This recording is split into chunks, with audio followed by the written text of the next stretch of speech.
The rain came down in sheets that November afternoon, the kind of cold Pennsylvania rain that soaks through cheap coats and cheaper shoes and reminds you exactly where you stand in the world.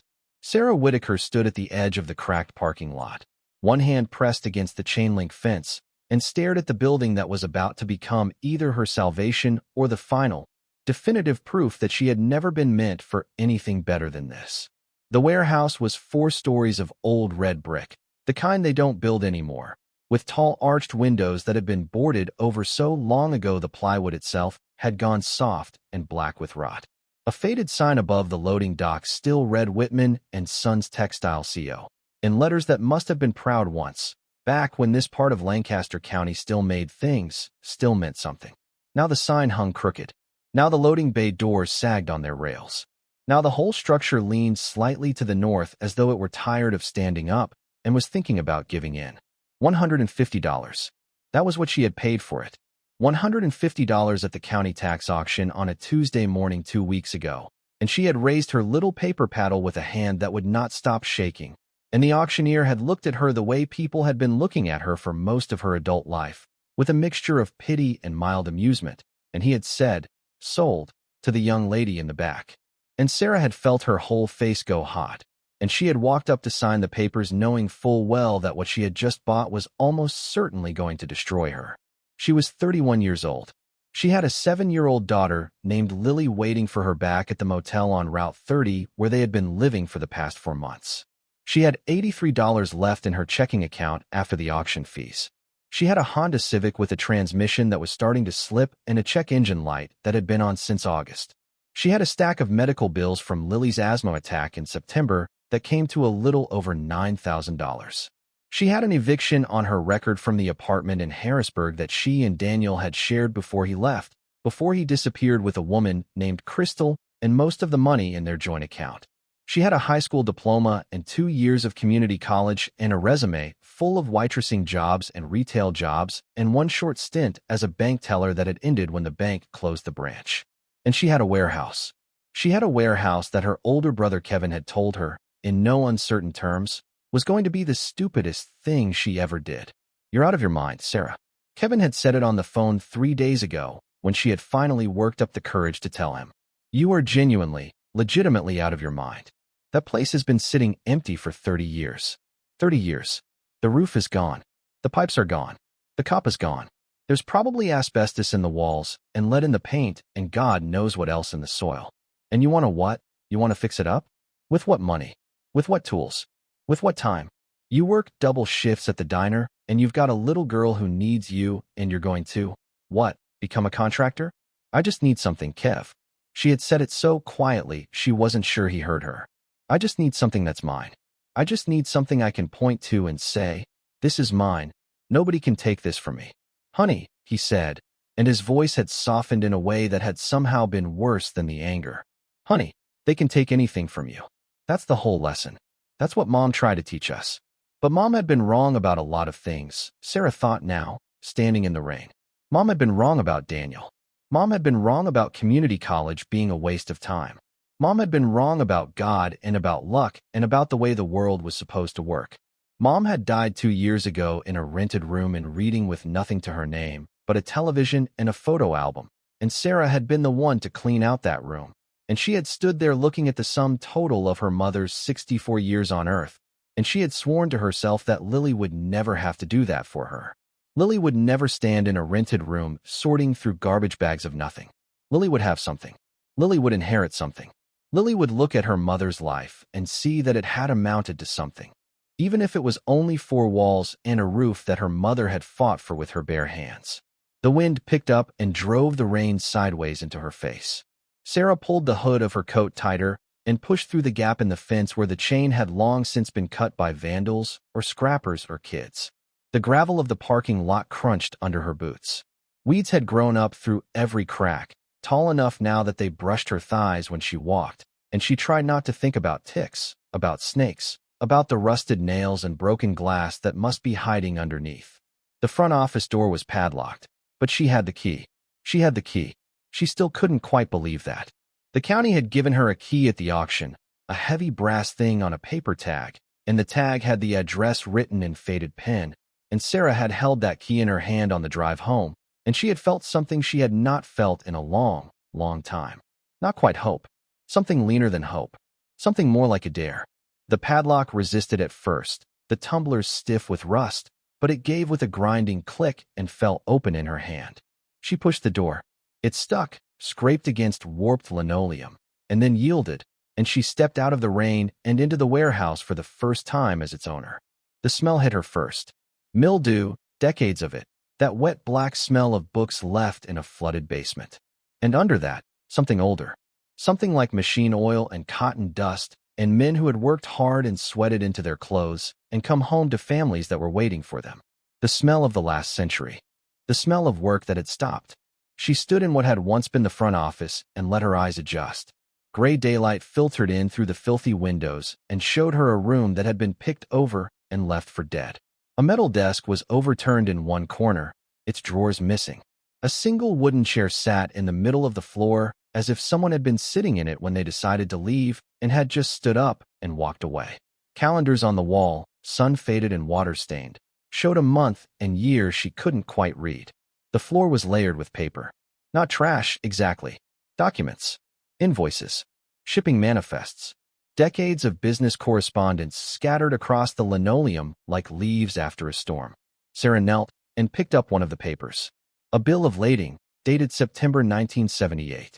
Whitman Sons had shipped 400 yards of cotton duck canvas to a buyer in Philadelphia. The signature at the bottom was in a neat, slanted hand. H. Whitman, it read. Sarah sat back on her heels and looked at that signature for a long time. A man had sat at that overturned desk and signed his name to this piece of paper 47 years ago. He had probably gone home that night and eaten dinner with his family. He had probably thought his business would last forever. He had probably thought his name would be over that loading dock when his grandchildren grew up. Sarah set the paper down gently, the way you set something down on a grave. She stood up. Her knees ached. She had been on her feet for 9 hours at the diner before driving out here, and she was going to have to drive back in a few hours to pick up Lily from the neighbors, and she still hadn't eaten anything that day but a granola bar at 6 in the morning. But she made herself walk deeper into the building. She made herself do what she had come to do. The main warehouse floor opened up behind the office, and when she stepped through the inner door, the scale of the place took her breath away. It was enormous. A cathedral of brick and steel and broken promises. The ceiling soared 30 feet overhead, supported by iron columns riveted in place by hands that had been dust for half a century. Great industrial sewing tables still stood in rows down the center of the floor, their machines long since stripped for parts. Bolts of fabric, hundreds of them, lay rotting against the walls where they had been abandoned, their colors bleeding into the concrete. Pigeons fluttered in the high rafters.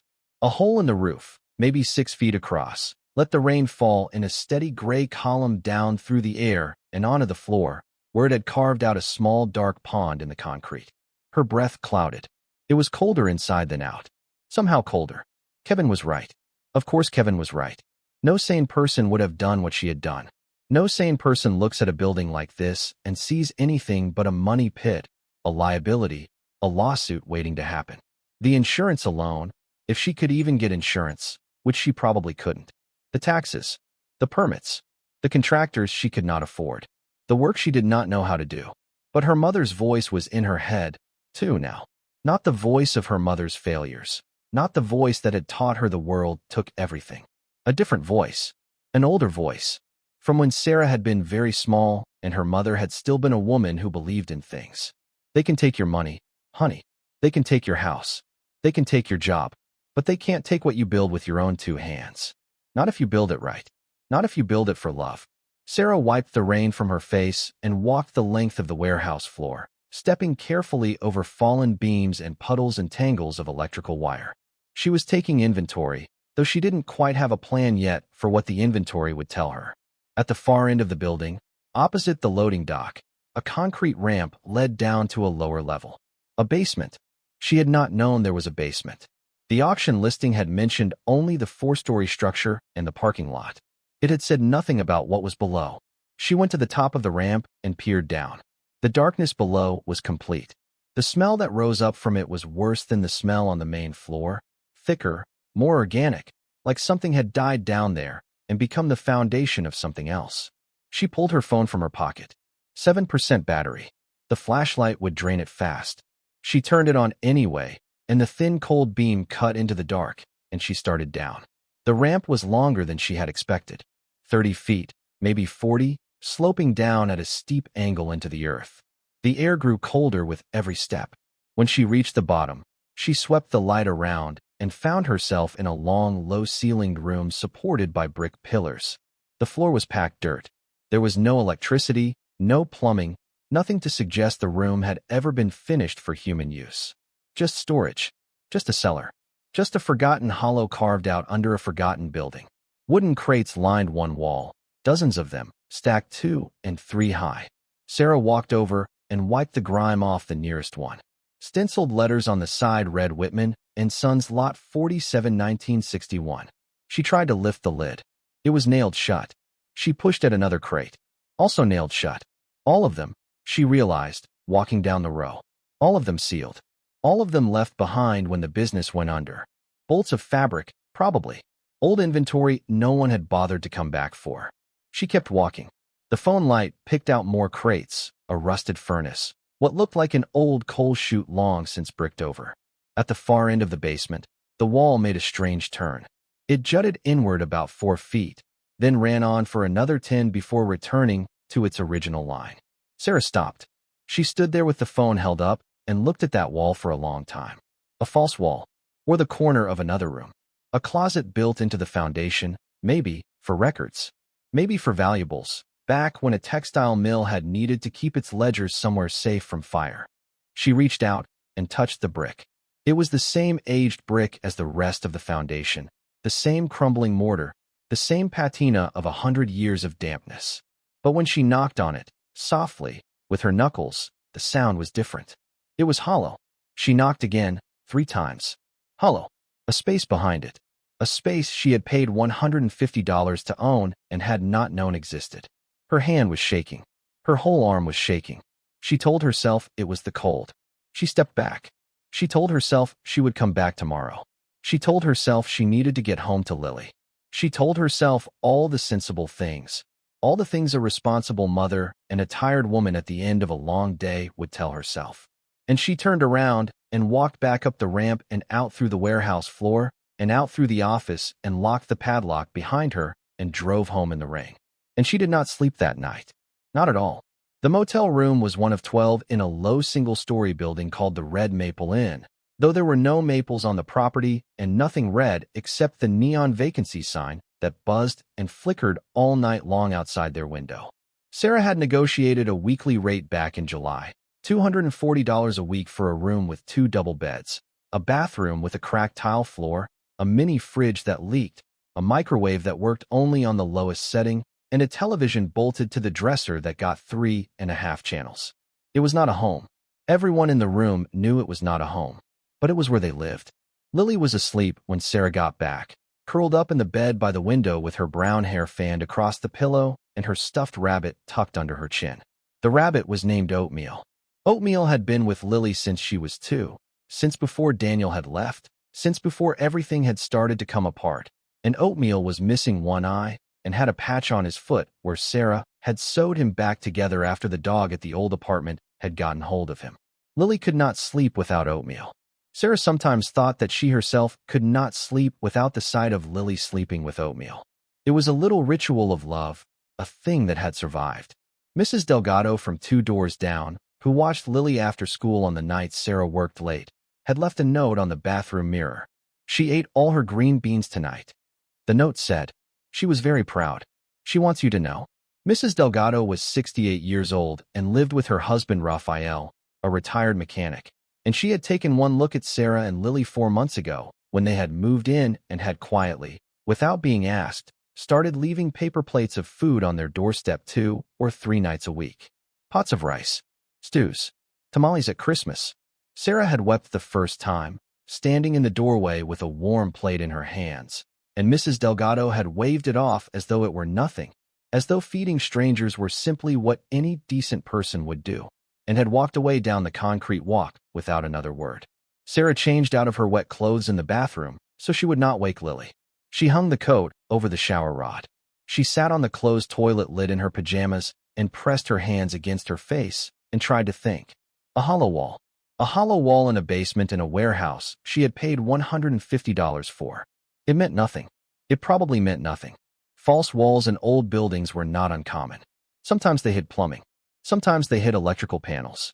Sometimes they hid the chimneys of old coal furnaces, bricked over when the building had been converted to oil heat.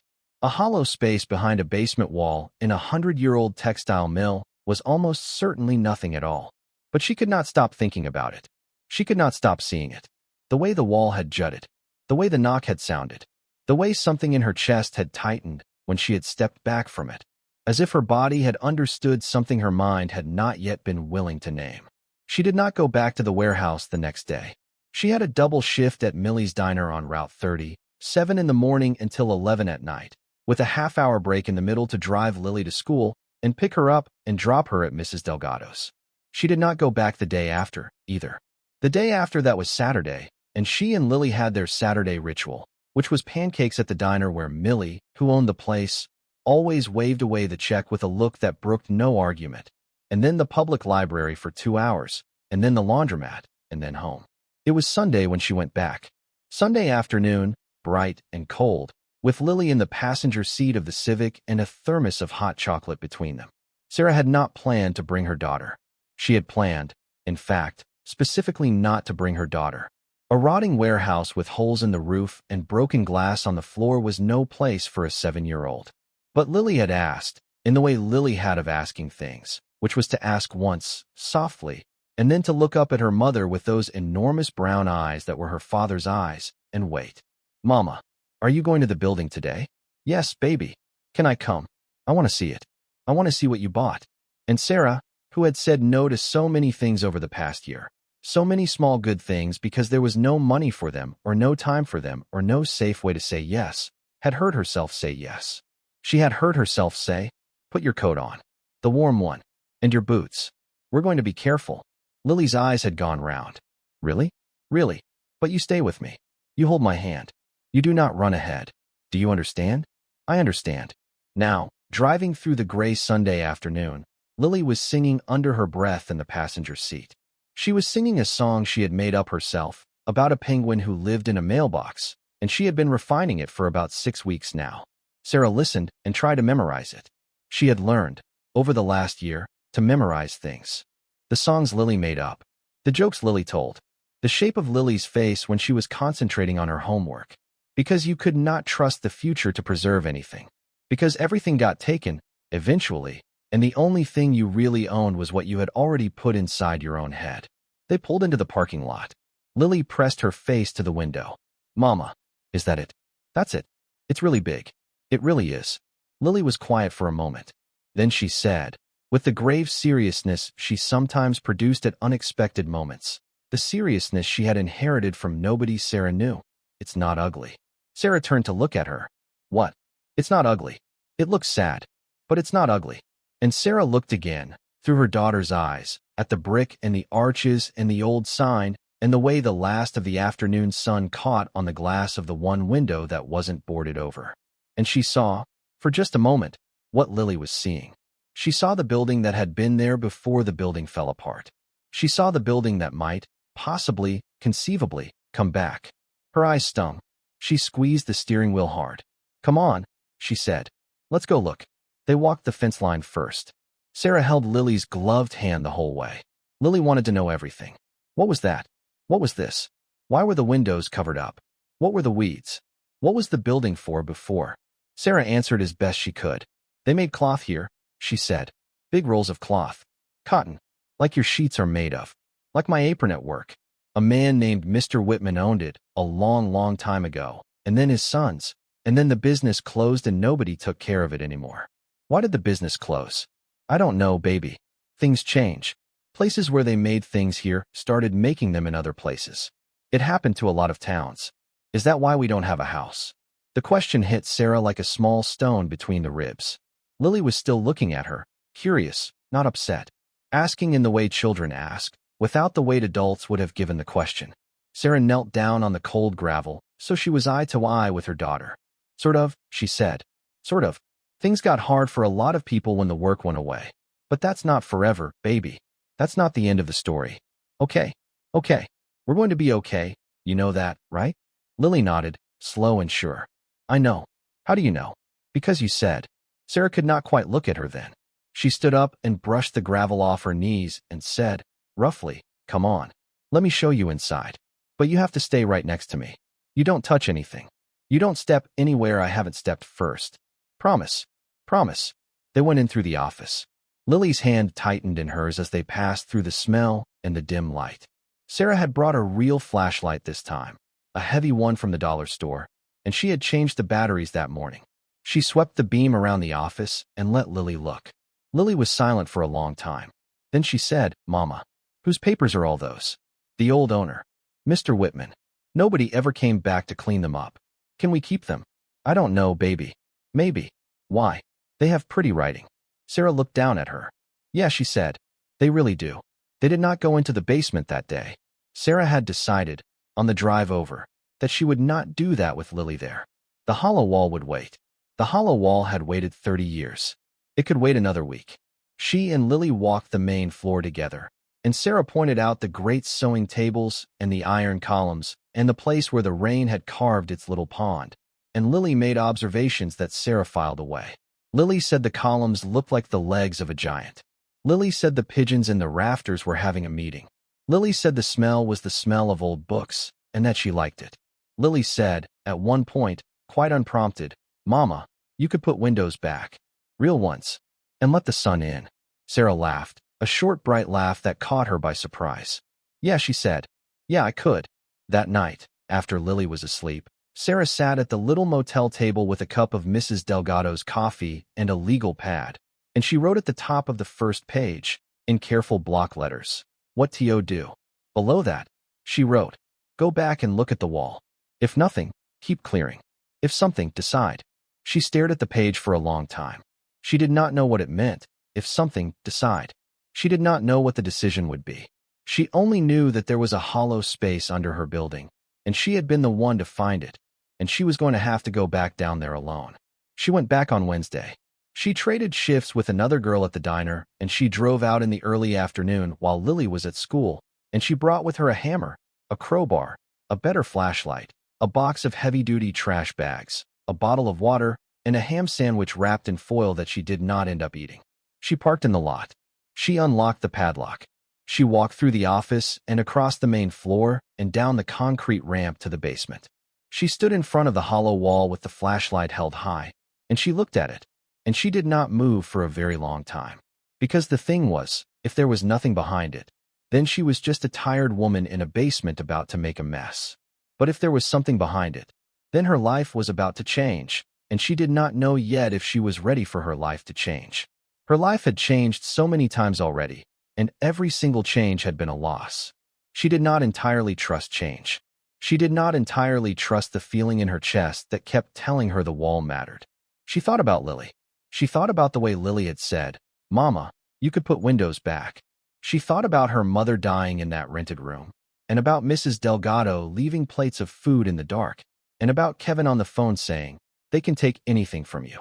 And she thought about the key in her pocket, and how that key belonged to her and no one else, and how the building belonged to her and no one else, and how whatever was behind the wall, if anything was behind the wall, belonged to her and no one else, because she had been the only one in the world dumb enough or desperate enough or stubborn enough to put her $150 down and claim this ruin as her own. She raised the hammer. She did not swing it right away. She ran her other hand along the bricks, feeling for a loose one, for a seam, for a starting point. The mortar between the bricks of this section was paler than the mortar elsewhere in the basement, she realized. Slightly, just slightly, as though it had been mixed from different materials or poured at a different time. As though someone, at some point, had built this wall long after the rest of the foundation had been built, and had tried to make it match, and had almost succeeded. Sarah chose a brick near the bottom, roughly chest-high, and she set the tip of her crowbar against the mortar line above it. She tapped the crowbar with the hammer. The mortar powdered and fell. She tapped again. More mortar. She worked around the brick, loosening its edges, and then she wedged the crowbar behind it and pulled. The brick came out. Whole. Intact.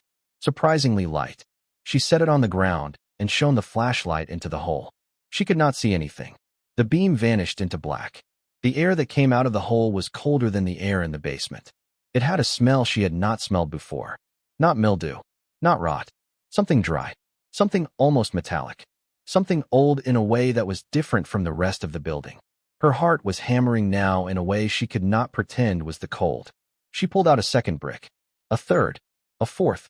She worked for almost an hour, methodically, setting each brick in a neat stack behind her, until she had opened a hole in the wall about 2 feet square. Her arms ached. Her back ached. She was sweating through her sweatshirt in the cold. She stopped. She crouched.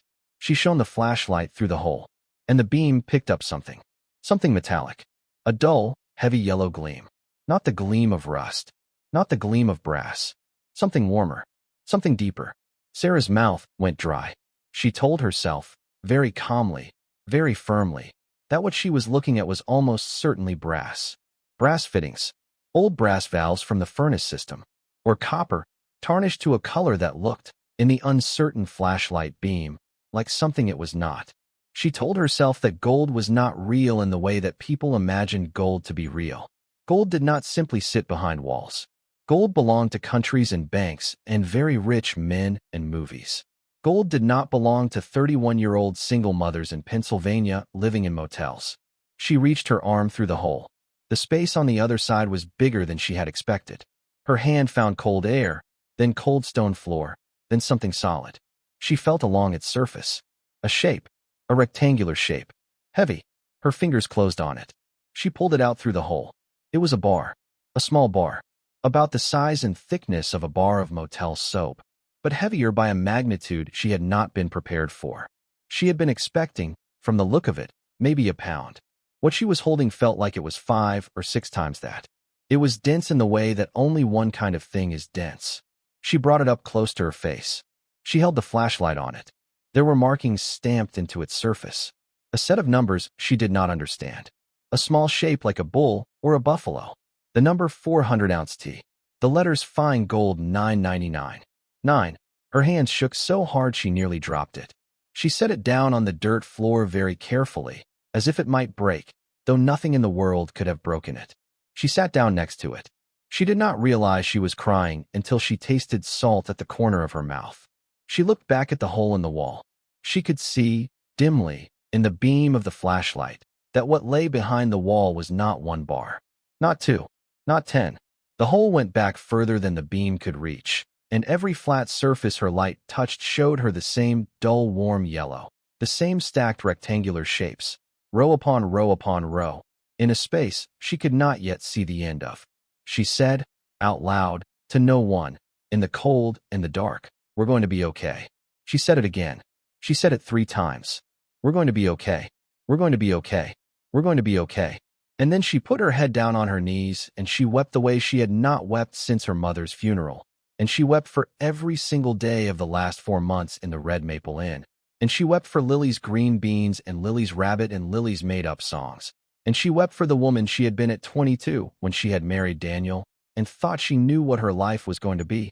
And she wept for her mother. And she wept for Kevin, who had tried to love her by warning her. And she wept because she did not yet know what she was going to do. She did not yet know if she could trust what she was seeing. She did not yet know any of the things she was going to have to learn. But she knew one thing with a certainty that went down to the bottom of her bones. Her daughter was going to have a house. Her daughter was going to have a house. And the house was going to have real windows that let the sun in. And her daughter was never going to sleep in a rented room again. She did not tell Lily that night. She did not tell Kevin. She did not tell anyone. She picked up her daughter from Mrs. Delgado's, and she heated up the leftover rice and beans Mrs. Delgado had pressed into her hands at the door, and she sat across the little motel table from her 7-year-old and listened to Lily describe the dinosaur diorama her class was building, and she smiled and asked questions and cleared the plates, and when Lily asked her, around bedtime, "Mama, why are you so quiet tonight?" Sarah had answered, "Just thinking about work, baby, just thinking about work," which was, in a certain way, the truth. Long after Lily was asleep, Sarah sat up in the dark with the flashlight beam pointed at the ceiling and her hand resting on top of Oatmeal the rabbit. who Lily had left sitting on the pillow beside her the way she always did, and she stared up at the water stains on the motel ceiling, and she tried to think. The bar was in the trunk of the Civic, wrapped in 3 layers of plastic grocery bag inside an old canvas tote. She had carried it out of the basement in the dark, and she had set it in the trunk, and she had driven home with it, and she had not stopped checking the rearview mirror the entire way, half expecting, for reasons she could not articulate, a police car or a black SUV or some other agent of consequence to appear behind her and ask what she was doing with what she was doing with. But nothing had happened. The world had gone on, indifferent. She had arrived at the Red Maple Inn with a bar of gold in the trunk of her 10-year-old Honda Civic, and no one had stopped her, and no one had noticed, and no one knew. She did not know what it was worth. She did not know, exactly, how to find out. She knew it was gold because the stamp had said gold. She knew it was heavy in the way gold was supposed to be heavy. She knew that if what she had glimpsed behind the wall was what she thought she had glimpsed, there were many more of these, possibly dozens, possibly hundreds, stacked in a hidden chamber beneath the floor of a building that she owned. Owned. That word again. She turned it over in her mind. Owned. The questions began to come at her in a rush. Was it legal? Was it hers? Whose had it been? How had it come to be there? Was there a record of it somewhere? Were there people, somewhere, waiting for it? Did the Whitman family, if any of the Whitmans were still alive, have a claim?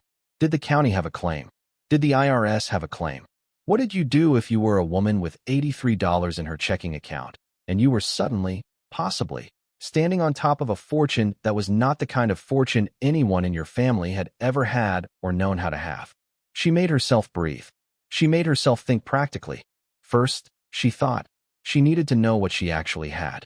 Not guess. No. She needed to find out, without tipping her hand to anyone, what the bar was actually worth and whether the stamps on it were authentic and whether anything about the situation made her a criminal simply for having found it. She needed a lawyer. A quiet lawyer. A lawyer who would not run to a newspaper or to another lawyer or to the county the moment she walked in the door. She did not know any such lawyers, but she knew someone who might.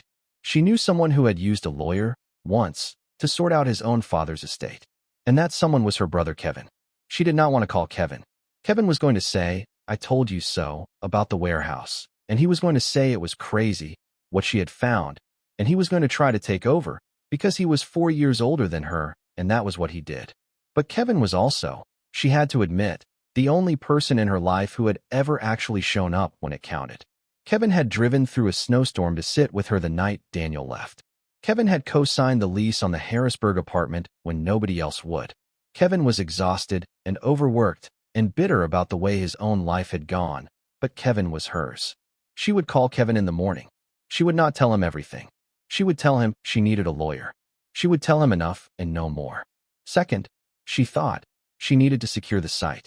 The hole in the wall was still open. Anyone who went into that basement now, any scrapper or squatter or curious kid, could find what she had found. She had stacked the loose bricks back into the hole before leaving, rough and imperfect, so that it would not be obvious at a glance, but a glance was all it would take. She needed to go back. She needed to brick it up properly, or cover it, or do something. Tomorrow, after her shift, she would buy a sheet of plywood and some screws, and she would cover the hole, and she would paint the plywood the color of the wall so that nothing about the section would catch the eye. Third, and this was the hardest, she needed to not tell Lily. Not yet. Not until she knew what she was doing. Because children could not be asked to keep secrets this large, and because whatever she told Lily about this now would shape, forever, how Lily remembered the hardest year of their lives. Sarah wanted, for her daughter, a clean story. A story that made sense. A story that could be told later, all at once, as a miracle rather than a grinding series of discoveries and worries and legal entanglements. Lily deserved a miracle. Sarah was going to do the worrying so that her daughter could have the miracle. She turned over on her side and watched Lily sleep. Lily's mouth was open slightly. She was breathing in that slow, steady way children breathe when their dreams are not troubled. Her hand was curled around one of Oatmeal's long ears. The neon vacancy sign outside the window pulsed red, red, red, through the thin motel curtains. Sarah thought, fiercely, like a prayer, "We're going to get out of here. We're going to get out of here, and we're never coming back." And somewhere underneath her thoughts, under the practical questions and the plans and the fears, a darker current was running, and she was not yet ready to name it. The current went like this. Someone had put that gold behind that wall. Someone, at some point in the long, quiet history of that abandoned building, had carried those bars down that concrete ramp and into that cellar and had bricked them up behind a false wall and had walked away. That person had not come back. Not for years. Not for decades, probably. Which meant, almost certainly, that that person was dead. But that person had known people. That person might have told someone, somewhere, in a letter, in a deathbed confession, in a will. There might be others, still alive, who knew there was gold in the basement of the old Whitman mill. And if those others ever came looking, they were going to find Sarah Whitaker, single mother, 31 years old, sitting on top of it. She was going to have to be very, very careful. She was going to have to become someone she had never been before. She was going to have to become a woman who could protect what was hers. She closed her eyes. She slept, finally, in short, uneven bursts, and when she woke to her phone alarm at 5 in the morning, the flashlight was still on beside her, its battery dead, and the bar of gold was still in the trunk of the Civic, and the hole in the wall was still there, waiting for her, and the whole rest of her life was still waiting for her, and all she had to do was get up and go to it. She got up. She went to it. She called Kevin from the parking lot of the diner at 6:45 in the morning, sitting in the Civic with the engine running and the heat blowing on her hands, 12 minutes before her shift started. She had rehearsed what she was going to say 3 times in the shower and twice in the car, and when her brother picked up on the 4th ring, sounding half asleep, everything she had rehearsed went out of her head. Kev. Sarah. Jesus. It's 6 in the morning. I know. I'm sorry. I need to ask you something. Something happened. I don't know. Maybe. I need a lawyer. A long pause. She could hear him breathing. She could hear, behind him, the small domestic sounds of his apartment and reading, the kettle maybe, the TV on low, the dog they had taken in last winter moving around on a wood floor. Kevin and his girlfriend Elaine had been together 6 years. They were not rich. They were not comfortable. But they had a life that had not come apart, and Sarah had learned, over the last year, not to envy him for that, because envying him for that would have been a door she could not close again. What kind of lawyer? He said finally. A quiet one. Sarah, what is going on? I can't tell you on the phone. Is it about the warehouse? Yes. Is it bad? Is it, like, is the EPA crawling all over you now? Is it a body? Please tell me it isn't a body. She almost laughed. It wasn't a body. In fact, she realized, with a small cold thought that had not occurred to her in the night, she did not actually know whether it was or wasn't. She had not looked further than the nearest bars. She had not looked into the rest of the chamber. Anything could be back there. The gold had been put there by someone, and that someone had had reasons, and she had no idea yet what those reasons had been. It's not a body, she said. I don't think. Kevin, please. I just need the name of a lawyer. Somebody who handles property stuff. Somebody who, if I told them something unusual, wouldn't tell anyone else. I remembered you used somebody when Dad's house had to be sorted out. That was Rosen. Arnold Rosen. He's 70-something. He's in Lancaster. But Sarah. Yes. If you're in trouble. I'm not in trouble. Are you sure? I'm not in trouble. I might be in. I don't know what I'm in. I'm in something. But it's not trouble. Another pause. She could picture him rubbing his face with his free hand, the way he always did when she was asking him for something he did not want to give, but was going to give anyway. Call him today, Kevin said. Tell him I gave you his name. He'll at least talk to you. Thank you. Sarah. Whatever it is. You call me if you need me. You actually call me. Do not do the thing where you try to handle it yourself, and then I find out about it 6 months later from someone else. I won't. Promise. I promise. She hung up. Millie was already flipping the sign to open in the diner window. Sarah pressed her forehead against the cold steering wheel for a count of 5, then got out of the car and went into work. She made it through her shift. She did not know how. Her hands moved on automatic, taking orders, pouring coffee, carrying plates, smiling at the regulars. Mr. Thorpe in the third booth wanted his eggs over hard, no toast, extra bacon, same as he had ordered every weekday morning for as long as Sarah had worked there. The construction guys came in at 7:30 and tipped in dollar bills and cracked the same jokes they always cracked. Ellen at the register asked her if she was okay because she looked tired, and Sarah said, I'm just tired, didn't sleep well, and Ellen nodded in the way of women who had not slept well themselves in years and patted her on the arm and moved on. At her 15-minute break at 10:45, Sarah stepped out the back door into the cold and called Arnold Rosen's office. A woman answered, pleasant and crisp. Rosen and Associates, how may I help you? Sarah said her brother Kevin Whitaker had given her the number. Kevin had been a client a few years ago. It was about a property matter. Yes, she said. She could hold. Arnold Rosen came on the line in under a minute. His voice was dry and deep, a voice that made her think of old leather and very good whiskey and a person who had heard too many stories to be surprised by one more. Miss Whitaker, your brother was a pleasure to work with. What can I do for you? I bought a building, she said, at the county auction. In Paradise. It's the old Whitman textile mill. I know it. I found something in it. A brief silence. What kind of something, Miss Whitaker? I'd rather not say on the phone. Another silence. Longer. Can you come to my office tomorrow morning? 9 o'clock. Yes. Bring the deed. Bring the auction paperwork. Bring a photo ID. Do not bring whatever it is you found. Okay. Miss Whitaker. Yes. Has anyone else seen it? No. Keep it that way. If anyone at all asks, between now and when we meet, you say nothing. Not to your brother, not to a friend, not to a coworker. Nothing. Are we clear? We're clear. See you at 9. He hung up. Sarah stood in the alley behind the diner with her phone still pressed against her ear and watched a crow working at something in the dumpster and felt, for the first time since she had pulled that bar out of the wall, that the ground under her feet was solid. Arnold Rosen had said, do not bring what you found, which meant Arnold Rosen had at least an intuition of what she might have found, or at least of the category into which it fell. Arnold Rosen was a lawyer who had existed in the world for 70-something years, and he was going to help her. She did not have to do this alone. She went back inside. She worked the rest of her shift. She picked up Lily from school at 3:15 and brought her to Mrs. Delgado's with a kiss on the top of her head and a promise to be back by 7. And she drove out to Paradise and stopped at the hardware store on Route 30 and bought a 4-foot by 4-foot sheet of plywood, a small cordless drill, a pack of drywall screws, and a can of spray paint the color of old brick. The cashier, a kid of maybe 19, looked at her strangely. Sarah made herself smile at him.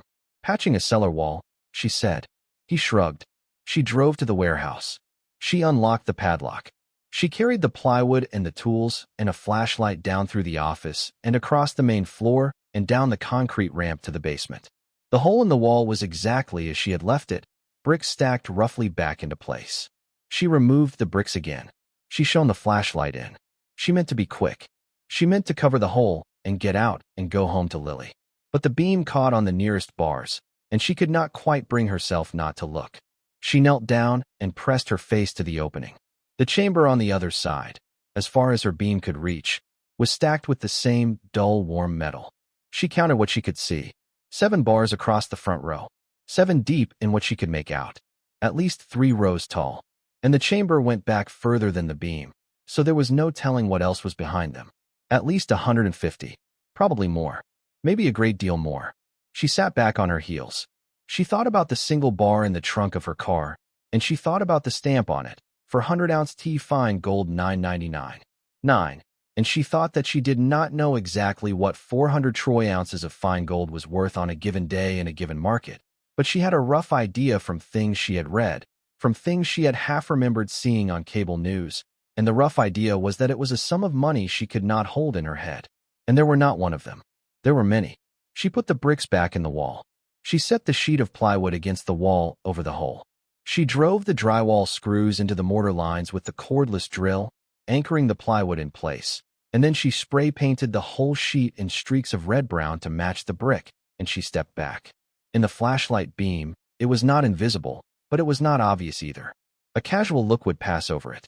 A thorough look would not. She would do better soon. For tonight, it was enough. She drove home with the bar still in the trunk. She had not wanted to leave it in the basement with the rest. She had not wanted to separate them either, exactly, but the bar had become, in some irrational part of her mind, a kind of collateral, a kind of proof, a thing she needed to have in her possession until Arnold Rosen had seen it and told her what to do. She slept 4 hours that night. She woke up before her alarm. She told Millie she had a doctor's appointment and traded her morning shift. At 8:45, she was parked outside a converted Victorian house on a quiet street in Lancaster, holding a manila envelope in her lap that contained the deed and the auction paperwork and her driver's license and the bar of gold, double-wrapped in grocery bags and tucked in the bottom, hidden under the papers. Rosen had said not to bring it, but she was going to bring it. She was not going to describe what she had to him. She was going to show him. Arnold Rosen's office was on the second floor. The staircase creaked. The woman at the front desk, whom Sarah recognized by voice as the woman from the phone, smiled at her and said, "He'll see you right in," and waved her toward a door at the end of the hall. Sarah knocked. A voice said, "Come." The office was small, warm, smelling faintly of pipe tobacco that had not been smoked in that room in 30 years, but had soaked into the paneling forever. Books everywhere. Law books, yes, but also novels, histories, a few volumes of poetry on a low shelf by the window. Arnold Rosen sat behind a heavy oak desk. He was small, compact, bald on top with a ring of white hair around the sides, clean-shaven, with dark eyes that took Sarah in all at once in a way that she had not been taken in by anyone for a long time. "Miss Whitaker, please sit." She sat. "Tell me what happened." She told him. She told him about the auction, about the warehouse, about her brother, about the hollow wall, about the brick she had removed and the bar she had pulled out. She did not cry. She had promised herself on the drive over that she would not cry. She spoke in short, factual sentences, the way she would have reported something to a manager at one of her old jobs, and Arnold Rosen listened without interrupting, his hands folded on the desk in front of him, his eyes steady on her face. When she was done, he said, "You brought it." "Yes. I told you not to." "I know. I wanted you to see it." He nodded slowly. "May I?" She took the manila envelope from her lap. She unwrapped the bag. She set the bar on his desk. It made a heavy, final sound on the wood, and she realized only after she had set it down that she had never placed it on any surface more dignified than a concrete floor or the carpeted bed of her trunk, and that it looked, on the polished oak of a lawyer's desk, like something that had finally come home. Arnold Rosen looked at it for a long time. He did not pick it up. He leaned forward, examined the stamps, turned his head slightly to see from a different angle. He opened a drawer and took out a jeweler's loupe and brought it to his eye and studied the markings up close. He set the loupe down. He said, very quietly, "This is a London good delivery bar. I don't know what that means." It means it was cast to the specifications of the London Bullion Market Association. It is a standard bar used in institutional trade between central banks and major dealers. 400 troy ounces. 99.99% fine gold. This is not a collectible. This is not jewelry. This is what countries keep in their vaults. Oh, the refiner's mark here. Do you see this bull, this shape? That is a specific refinery. I would need to look it up to be certain. The serial number will be traceable in some registries. Some. My God. Miss Whitaker, how many of these are in that basement? I don't know exactly. I could see at least 7 across and several rows deep. The chamber went back further than my flashlight would reach. Arnold Rosen took off his glasses. He polished them slowly with a handkerchief that he produced from his suit jacket pocket. He put them back on. He said, "At current prices, one of these bars is worth approximately $1.2 million. Give or take." Sarah had been bracing herself. She had been bracing herself all night and all morning. But hearing the number said aloud, in a quiet voice, by a man in a brown suit in an office in Lancaster, was different from imagining the number in the dark at 3 in the morning. The room tilted. She put her hand flat on the arm of the chair to steady herself. "Miss Whitaker, breathe." "I'm breathing." "Slower." She slowed. Arnold Rosen waited. He did not rush her. He did not look at his watch. He simply sat across from her and waited for her to find her feet again, and when she had, he spoke. "I am going to tell you some things now," he said. "Listen carefully. You are not going to like some of them, but you need to hear them. Yes. First, under Pennsylvania law, as the titled owner of the real property, you have a strong legal claim to items concealed within that property, provided certain conditions are met. The law distinguishes between treasure trove, mislaid property, lost property, and abandoned property. Different rules apply to each. The most important question is whether anyone else has a superior claim, a prior owner, an heir, a victim of theft, an institution that can prove provenance. Okay. Second, the building has a history. Whitman Sons was, at its height, a significant regional textile concern. Herbert Whitman, the founder's grandson, ran that mill from the early 50s until it closed in 1978. He died in 1984. I remember the obituary. He had no surviving children. His wife predeceased him. There was a nephew, I believe, who inherited what little was left of the estate, which at the time of Herbert's death did not include the mill itself. The mill had already been transferred to a holding company that later went bankrupt, which is how the county eventually ended up with the title through tax default. That is how it came to auction. That is how you came to own it. You're telling me you remember this case. I'm telling you I'm a lawyer in Lancaster County, and I'm 71 years old, and I remember almost every case that ever came through this county that involved a business the size of Whitman's. I remember Herbert Whitman himself, slightly. I met him once at a bar association dinner in 1966. He was a serious man. He was not a man given to theater or to showiness. And this is relevant, Miss Whitaker, because men like that, when they do something unusual, they do it for a reason. So he put it there. I am speculating. I have no evidence. But if I were to speculate, I would say yes. A man of that generation, who lived through the Great Depression as a child, who watched his grandfather's mill survive that depression only barely, a man who ran a mill through the mid-70s when the American textile industry was collapsing under the weight of foreign competition, a man who watched his own business fail despite everything he had done. A man like that, Miss Whitaker, might very well have spent his last years converting what cash he had left into a form he understood and trusted, and hiding it somewhere no one would think to look. As a final act of defiance, maybe. Or as an inheritance for a nephew he did not live long enough to tell. Or simply because he had stopped believing in any of the institutions that had failed him. So it's his. It was his. And now the question is what happens to it next. Which brings me to third. You need to proceed with extreme caution and absolute discretion. If the existence of this becomes public knowledge before we have secured your position, a great many people are going to show up with a great many claims. Distant relations. The nephew, if he or his heirs can be located. The tax authorities.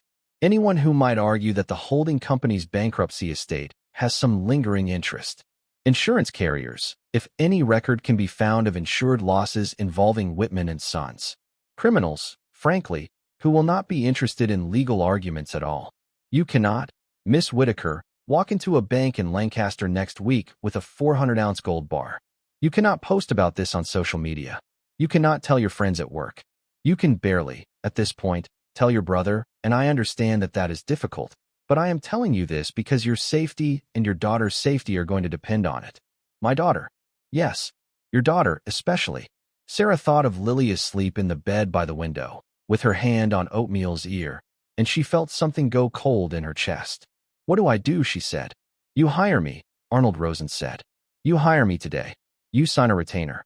My fee will be reasonable, and it will be contingent on the successful resolution of your claim, which means you will not owe me anything until money moves. My first act as your counsel will be to secure a safe deposit box at a bank I trust, across state lines, under an arrangement that will not immediately flag your name. We will place this bar there. My second act will be to begin, very quietly, the legal work of establishing your clean title to the contents of that concealed chamber. This will involve quiet title actions, possibly a private agreement with the county, research into the bankrupt holding company, and a search for any surviving Whitman heirs whose consent or waiver we may need. This process will take months, possibly longer. Months. Yes, I don't have months. I'm working double shifts at a diner. I'm living in a motel. I am aware. We are going to have to find a way to bridge you, Miss Whitaker. Before the larger assets can be moved, we are going to have to find a way to stabilize your life so that you can survive the months this will take. I have some thoughts on how to do that, but it will require more work, and it will require you to continue living, for a while longer, in a way that does not draw attention. No sudden spending. No new car. No announcements. Nothing. You continue to go to work. You continue to pick up your daughter from school. You continue to pay your motel rent on time. And you do not, under any circumstances, return to that basement except in my company or at my specific direction. Yes. Do you? Understand. I understand. One more thing. Yes. You did the right thing coming here. A great many people in your position would have tried to handle this on their own. They would have driven the bar to a pawn shop, or to a coin dealer in Philadelphia, or to some online service that would have paid them 80 cents on the dollar and taken their name and address and connected them to every bad actor in the supply chain. You came to a lawyer. You asked good questions. You are going to be all right, Miss Whitaker. I will do my best to make sure of it. Sarah realized she was crying again. Quietly, Arnold Rosen pushed a box of tissues across the desk without comment. Thank you, she said. He nodded once. Now let's talk about the retainer. She signed the papers. She walked out of Arnold Rosen's office at 11:30 in the morning with an attorney, a plan, a receipt for a bar of gold that had been placed in a locked drawer in a safe in the back office pending transfer to the out-of-state bank later that week, and a very careful list of instructions written in Rosen's own spidery handwriting on a yellow legal pad page that she folded and put in her purse. She stopped at the diner on her way home. She picked up her shift for the afternoon, telling Millie the doctor had cleared her. It was nothing, just a checkup. She worked the lunch rush. She worked the dinner rush. She went home and heated up the casserole Mrs. Delgado had left on the doorstep. She ate dinner with Lily. She helped Lily with her math homework, which was about fractions and which had recently begun to stump them both, and she got Lily into the bath, and then into pajamas, and then into bed. She read Lily a chapter of a book about a girl who solved mysteries in her neighborhood. She kissed Lily goodnight. She turned out the light. She sat on her own bed, in the dark, with the neon sign pulsing outside, and she tried to absorb what her life had become in the course of 72 hours. She had over $150 million of gold in a locked room in a basement. Possibly more. Possibly a great deal more. She had a lawyer. She had a plan. She had the beginnings of a path toward getting that money, some of it, eventually, into a form that could buy her daughter a house, that could pay off the medical bills, that could end, forever, the waitressing and the double shifts and the Red Maple Inn. And she could not tell anyone. Not Lily. Not Mrs. Delgado. Not Millie, who had been kind to her. Not Kevin. Not really. Not yet. Not beyond the bare fact of the lawyer. She was going to have to keep getting up at 5 in the morning. She was going to have to keep pouring coffee for Mr. Thorpe. She was going to have to keep smiling at construction workers and accepting their dollar tips. She was going to have to keep driving her dying Civic and wearing her cheap boots and shopping at the Denidkin discount grocery on Route 30, not because she needed to, anymore, in the deep ledger of her life, but because anything else would endanger everything. This was a different kind of poverty. This was poverty as theater. And in some ways it was going to be harder to bear than the real thing had been, because the real thing had at least had the dignity of being real. She thought, if I can just last until spring.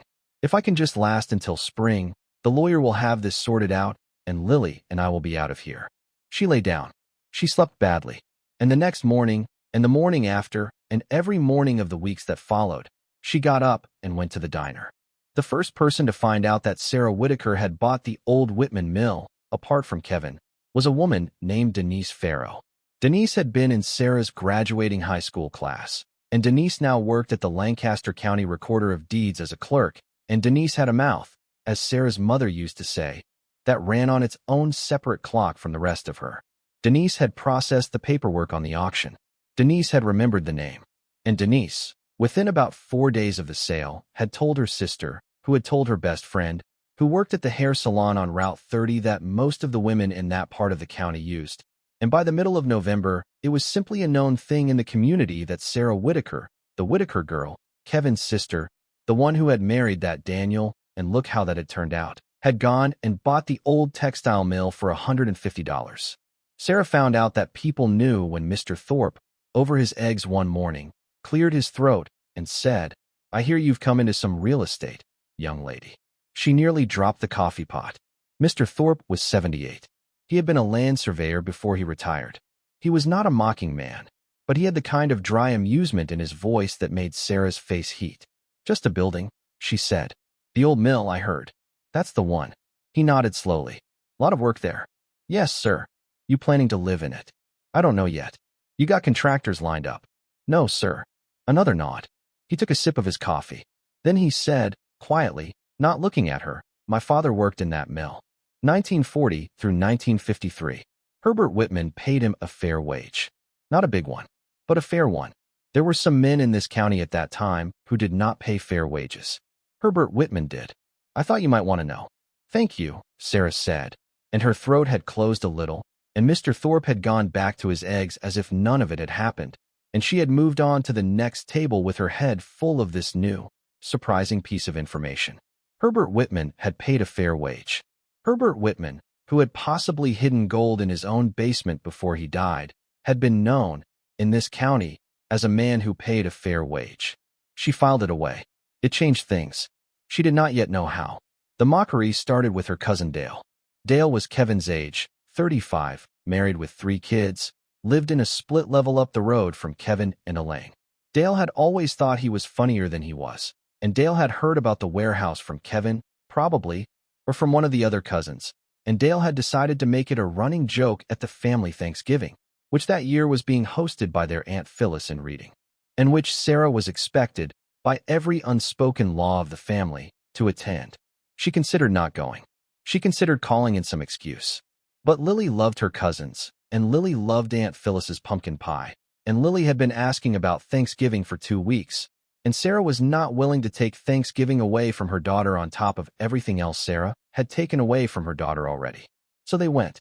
She put Lily in her best dress, which had been a hand-me-down from a co-worker's daughter and was slightly too short in the sleeves, and she put on a sweater she had bought 3 years ago at a thrift store, and they drove to Reading with a pie from the grocery store that Sarah had transferred to one of her own pie plates so that it would look homemade. Dale was waiting. Dale was in the kitchen when they walked in, and he saw her, and his whole face lit up with the kind of grin that meant she was about to be the entertainment. "There she is," Dale said. "Lancaster County's newest industrial magnate." "Hi, Dale." "Sarah, I gotta ask. I've been dying to ask. How's the portfolio? You buying up the rest of the block yet? You got big plans for that mill of yours." "Just trying to make it livable." "Livable," Dale said, and he laughed, and Aunt Phyllis, at the stove, shot him a look that he ignored. "Livable. Sarah, that place doesn't have a roof." "It has a roof. It has a partial roof." "Dale." He turned to Kevin, who had come in from the living room. "Kev, did you know your sister is going to fix up the Whitman mill? With her bare hands. This is the plan." "Dale, leave her alone," Kevin said. "I'm not bothering her." "Am I bothering you, Sarah?" "You're fine," Sarah said. She had decided, on the drive up, that she was going to be fine.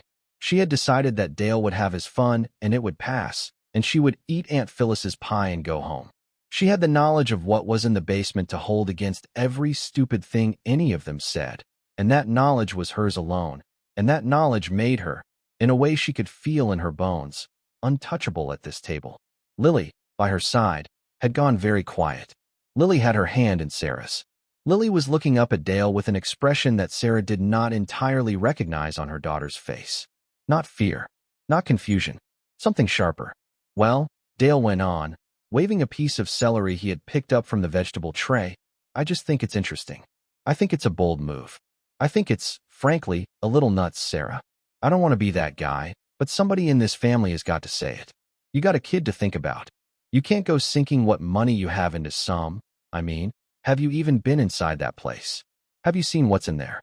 "I've been inside," Sarah said. And it needs work." "It needs work," Dale said, and he laughed again, delighted with himself. "It needs work. Sarah, it needs to be demolished. I bet you if you called the county back and said, 'Listen, I made a mistake. Can I give it back to you?' I bet they'd give you your $150 back just to make their problem go away." Lily spoke. She did not pull her hand out of her mother's, but she looked up at Dale, this grown man 4 times her size, and she said, in a voice that was higher than her normal voice, but perfectly clear, "My mom is going to fix it. You'll see." The kitchen went quiet. Dale blinked. Dale had not expected to be addressed by a 7-year-old.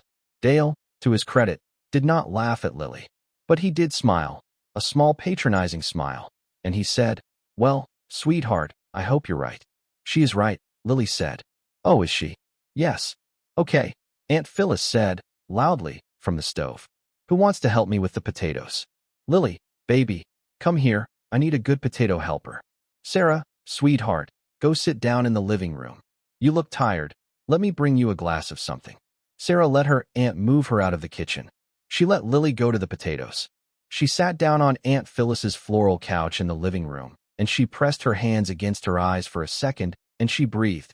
And after a moment Kevin came and sat down next to her and did not say anything for a long time. Then Kevin said, very quietly, "He's a moron." "Yeah, everybody knows he's a moron. Yeah. You okay? I'm fine. I'm actually fine. It's Lily. She's not upset. She's mad. She shouldn't have to be mad on my behalf. Kev put his hand on her shoulder. Sarah, listen. I don't know what you're doing with that building. I don't know what the lawyer thing was about. But I know this. She is listening to you. She is watching you. Whatever you are doing, she believes in it. That is not nothing, Sarah. That is a big thing. Do not, please, give up on whatever you are doing on account of Dale. Okay. Okay. You want some pie? Not yet. I'm going to bring you some pie. He brought her pie. She ate it. The rest of the afternoon was all right. Dale left her alone after that, mostly, sensing, perhaps, that the room had turned against him in some small way that he could not quite pinpoint. Lily sat on Sarah's lap during dessert and whispered in her ear that Aunt Phyllis's pie was better than the grocery store's, which Sarah had not told her was from the grocery store, but which Lily, who was 7 and not a fool, had evidently figured out on her own. They drove home in the dark along the back roads. Lily fell asleep in the passenger seat with her head against the window. The heater in the Civic rattled. The check engine light was still on. Sarah drove and thought about what Kevin had said. She is watching you. Whatever you are doing, she believes in it. She gripped the steering wheel tighter. I am going to be worthy of that, she said out loud to the dark road. I am going to be worthy of that if it kills me. Arnold Rosen called her the Monday after Thanksgiving. She had not heard from him in almost 2 weeks. He had told her, at their first meeting, that he would not contact her until he had something to report, and she had made herself not call him in the meantime, because she understood, on some level, that Arnold Rosen was a man whose time was valuable and whose work proceeded at the speed it proceeded at and not at the speed of her anxiety. When her phone rang during her afternoon break at the diner, and she saw his office number on the screen, her hands went numb. Miss Whitaker. Yes. A few things. First, I have arranged a safe deposit box at a private vault facility in Delaware. The first bar has been moved under appropriate security. It is secure. Okay. Second, I have located the nephew. Sarah's stomach dropped. He lives in Arizona. He is 68 years old. He is a retired high school history teacher. He has no children. He is, from what I have been able to learn, in poor health. He has lived on a teacher's pension for 15 years, and he has no other significant assets and no legal representation. His name is Edward Whitman. Oh God. Miss Whitaker, let me finish. I have not contacted him. I will not contact him without your authorization. But here is my assessment. Under the structure of the holding company that inherited the mill from Herbert Whitman's estate, and under that holding company's subsequent bankruptcy, Edward Whitman has no direct legal claim to the mill itself or to its contents. The mill was not Herbert's personal property at the time of his death. It belonged to the corporation. The corporation was dissolved. The corporation's creditors were paid, to the extent possible. The remainder went to liquidation, and the mill went through various hands until it ended with the county and eventually with you. Edward Whitman's lack of inheritance from his uncle is a matter of prior law, long settled. He has no standing. Okay. However, Miss Whitaker, he is a human being, and he is the last living blood relation of the man who, in all likelihood, put that gold where you found it. And my professional opinion, and my personal opinion, which I will offer because you asked me for my judgment when you hired me, is that the strongest possible moral position and the strongest possible legal position in the long run involves treating Edward Whitman with generosity and transparency.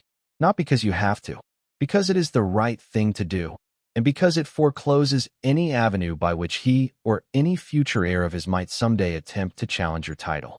What are you suggesting? I am suggesting that when we are ready, when the structures are in place, we reach out to Mr. Whitman and we tell him what you have found, and we offer him a share. A significant share. A share that will make the remainder of his life comfortable and that will allow him, if he chooses, to leave something meaningful behind. This is not a legal requirement. This is a recommendation. It will cost you money. It will, in my view, save you enormous amounts of money and trouble in the long run. And it will, Miss Whitaker, allow you to sleep at night. Sarah leaned against the cold brick of the diner wall. She thought about a 68-year-old retired teacher in Arizona who did not know, and had never known, that his uncle had left him nothing because his uncle had, at the very end, hidden everything. How much of a share, she said. That is up to you. How much would you recommend? 10% of the total. If the preliminary estimate of the chamber's contents holds, 10% is a substantial sum. It is enough to change his life. It is not so large that it meaningfully alters the outcome of yours. 10%. Yes, do it. You haven't asked what the preliminary estimate is. What's the preliminary estimate? I went out to the site yesterday with a colleague of mine, a specialist whose discretion I trust absolutely. We did not open the chamber fully. We did not remove anything. We looked through the hole, as you did, with much better equipment. We counted what we could see and estimated what we could not. How much? Based on what we can see, Miss Whitaker, and based on the assumption that the interior of the chamber continues to be filled in the pattern we observed at its opening, the chamber contains, in all likelihood, somewhere between 200 and 225 gold bars of the type you found. Sarah did the math in her head. She did it badly because her hands were shaking. 200 bars. 1.2 million each. Approximately. $240 million, Arnold Rosen said, as if he were reading her mind. Give or take. Jesus. Yes. 240. It could go higher. Gold prices have been rising. The final figure will depend on market conditions at the time we begin converting it, which we will do slowly and quietly and through channels I have established over many years of practice. The actual net figure to you, after taxes, after legal fees, after the arrangement with Mr. Whitman, after certain other expenses we will need to discuss, will likely be in the range of $170 to $190 million. She slid down the wall. She sat down on the cold pavement behind the diner in her apron with her phone pressed to her ear. Miss Whitaker, are you there? I'm here. Breathe. I'm breathing. I need to ask you something now, and I need you to think before you answer. Okay, I want you to think about what you are going to do with this. Sarah closed her eyes. She thought about Lily in her slightly too short dress at Aunt Phyllis's table. She thought about Mrs. Delgado leaving plates of food on the doorstep. She thought about her mother dying in a rented room. She thought about Mr. Thorpe's father, who had worked in the mill from 1940 to 1953 for a fair wage. She thought about Herbert Whitman, a serious man who had watched his grandfather's mill survive one depression and had not been able to save it from the next storm, and who had, in his last years, apparently taken what he had left and buried it in his own basement as an act of defiance or love or despair, she would never know which. I want to buy my daughter a house, she said. Yes. I want to pay off my medical bills. Yes. I want to give my brother something. Not a lot. Something real. Enough that he doesn't have to worry the way he worries. Yes. I want to take care of Mrs. Delgado, my neighbor. She's been feeding us. For months. I want to pay off her house. If she has a mortgage, I want her and her husband to not have to think about money for the rest of their lives. Yes. Yes. I want to do something with the mill. Tell me. I don't want to sell it. I don't want to knock it down. Mr. Thorpe's father worked there. It meant something. It was a real thing. I don't know what I want to do with it exactly, but I don't want it to become a Walmart, or a parking lot, or whatever somebody would turn it into. A restoration. Maybe. Something for the town. Miss Whitaker. Yes. Those are good answers. I don't know what the rest should be. There is so much. I don't know what to do with so much. You don't have to know today. You don't have to know next month. You have time now. Time is one of the things this gives you. The ability to think, without the pressure of the next bill. The ability to consider. You will figure it out. You have good instincts. I saw that the moment you walked into my office. Thank you. Miss Whitaker. One more thing. Yes. You are still going to go to work tomorrow. I know. Nothing changes yet. Not visibly. Not to anyone outside this conversation and the conversation you will have with your brother, which should be limited to telling him only what is strictly necessary. You are still in the dangerous phase. The fact that you are now, on paper, a wealthy woman does not mean you are yet a safe woman. Do you understand? I understand. We will talk again soon. He hung up. Sarah sat on the pavement for another full minute. Then she got up, dusted off her apron, went back inside, and poured coffee for the 4:30 crowd. The 4:30 crowd included a man named Walter, who had been a fixture at the diner for 3 years, who always sat at the counter, who always ordered a slice of cherry pie and a cup of decaf. Walter was a retired history teacher. It happened. He was not Edward Whitman. He had never heard of Edward Whitman. But as Sarah set his pie in front of him that afternoon, and he looked up at her and smiled and said, "Thank you. Dear, you have a nice day, Sarah found herself looking at him with new eyes. At the softness of his hands. At the care with which he counted out his tip. At the fact that a man had given 40 years of his life to teaching teenagers to read books they mostly did not want to read. And now he was 70-odd years old, and a slice of cherry pie at a diner was one of the good moments in his week. And a man like that, across the country, in Arizona, who was very probably in the same kind of life, was about to get a phone call, someday soon, that was going to change the small shape of what was left of his years. Sarah carried the coffee pot back to the burner. Her eyes were wet. She did not let herself cry. She had crying to do later, when she got home, when Lily was asleep, when she could sit on her bed in the dark and feel, all at once, the size of what had happened and what was still happening and what was about to happen. $240 million. Give or take. The phrase would not leave her head for days. It occurred to Sarah, sometime in the second week of December, that the hardest part of all of this was going to be not the legal complications, not the months of waiting, not even the mockery from Dale and the whispered gossip that had begun to circulate about her at the diner. The hardest part was going to be that she could not, yet, give Lily anything different. She could not, yet, move them out of the motel. She could not, yet, buy Lily new boots, though Lily's boots were a size too small and had been rubbing a sore on her heel that Sarah had been treating with ointment and prayers. She could not, yet, do any of the 1,000 small things that a mother dreams of doing when she first imagines, really imagines, being able to do them. Arnold Rosen had been very clear. Nothing visible. Not yet. Not for months. But she could do some things. She could do, he had told her, after some thought, small things that would not draw attention. A slightly nicer cut of meat at dinner once in a while. A new scarf for Lily for the cold. An evening out for hot chocolate at the bakery on Main Street, which the two of them could afford once in a while if Sarah stretched. These were within the budget of a waitress who had been working double shifts. These would not raise any eyebrows. And they were, in their small way, beginnings. So one Friday evening in the middle of December, Sarah took Lily to the bakery on Main Street for hot chocolate. It was snowing lightly, the first real snow of the winter, and the lights of the bakery were warm and gold through the glass. And Sarah held Lily's hand as they crossed the parking lot.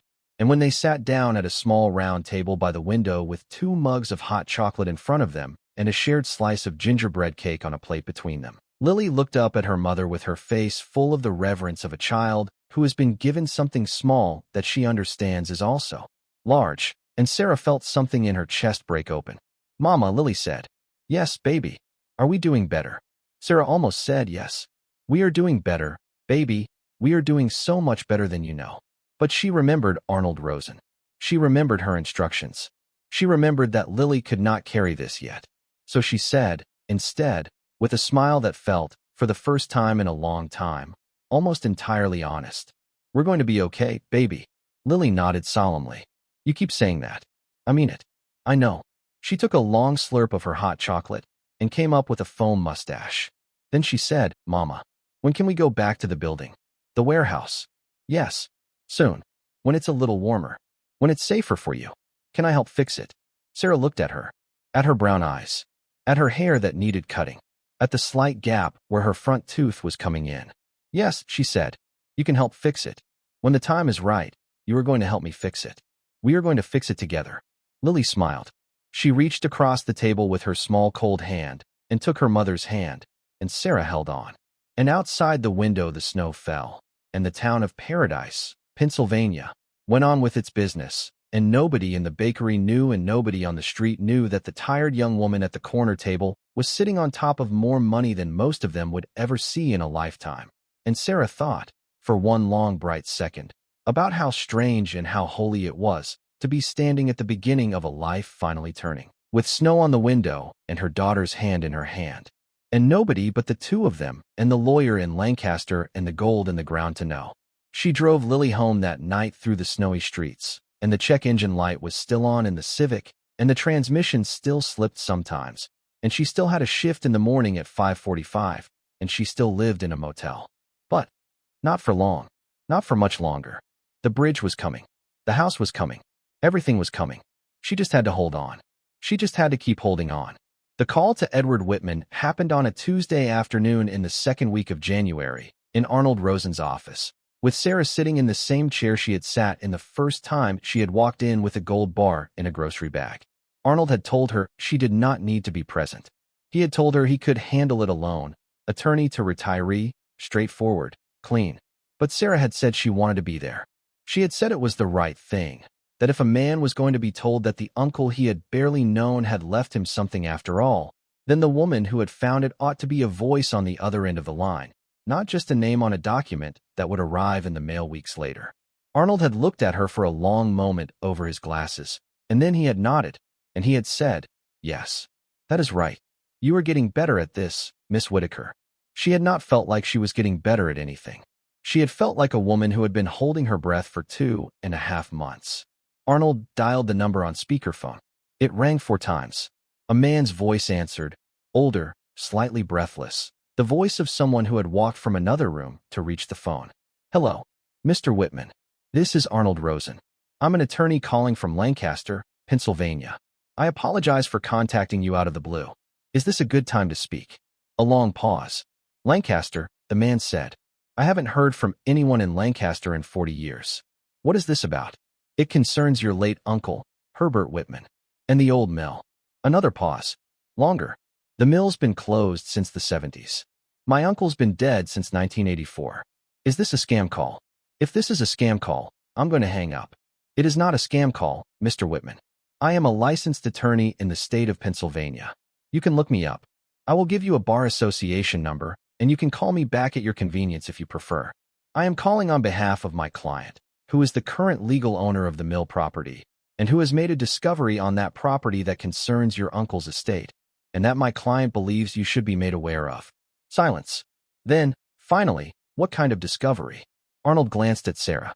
Sarah nodded. "Mr. Whitman," Arnold said, "there is a concealed chamber in the basement of the mill.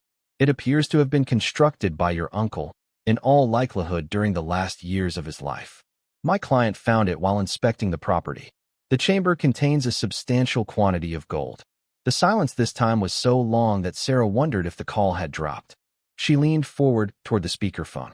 "Mr. Whitman," she said, "my name is Sarah Whitaker. I'm the one who found it. I wanted you to hear this from a person and not just from a lawyer. I'm sorry for the way this must be coming at you. I know it's strange. I know you don't know me." Edward Whitman breathed out. The sound carried through the speaker with the small, tinny weight of a man sitting down somewhere heavily.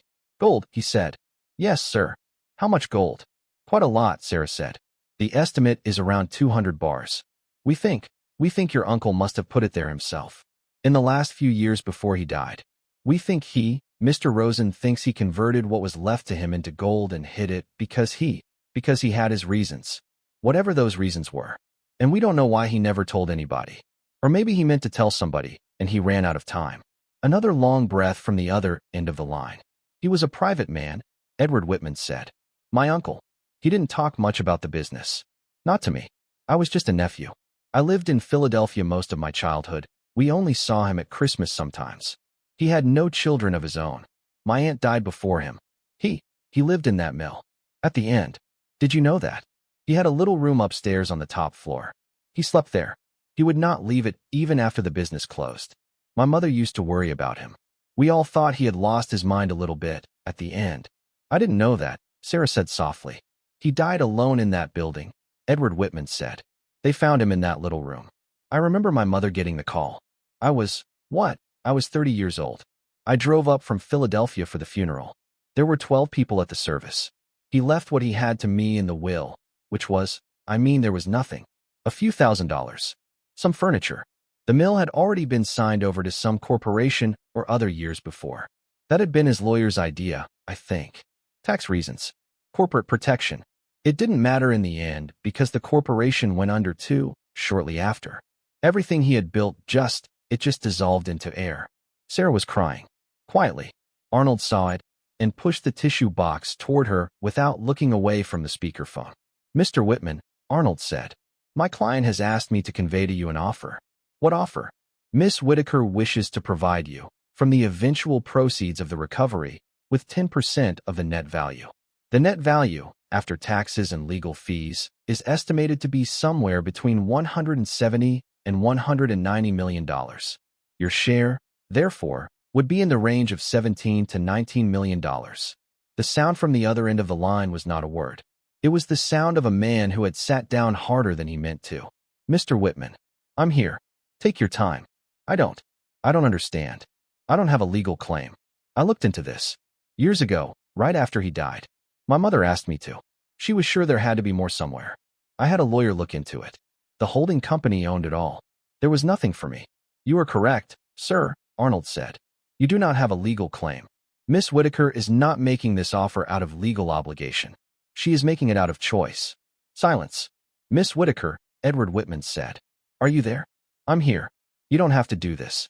I know. Why are you doing this? Sarah looked at Arnold. Arnold looked at her.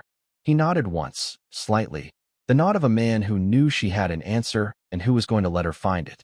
Because, Sarah said, because he was your uncle. Because he was a real person. Mr. Thorpe, one of the men who comes to the diner where I work, his father worked for your uncle for 13 years. He told me your uncle paid a fair wage. He said it like it mattered. Like it was a thing worth remembering about a man. And I can't know what your uncle was thinking when he put that gold in that basement. Maybe he was leaving it for you, and he just never got a chance to tell you. Maybe he was so angry at the world by the end that he wanted it to stay hidden forever. Maybe he just didn't know what else to do with it. But it was his. And you were the closest thing he had to family. And it didn't feel right, sir. It didn't feel right to me to take all of it and pretend it had come from nowhere. I have a 7-year-old daughter. I want her to grow up knowing that when her mother found something that wasn't hers, her mother did the right thing with it. That's what I want. That's all. Edward Whitman did not speak for a long time. Miss Whitaker, he said at last, and his voice was different now, rougher, wet. My wife died 4 years ago. I have been living on a teacher's pension in a 2-bedroom house outside Tucson that I took out a second mortgage on to pay for her treatments at the end. I have medical debts of my own that I did not know how I was going to resolve. I have been waiting, I suppose, for the next shoe to drop. And I want you to know.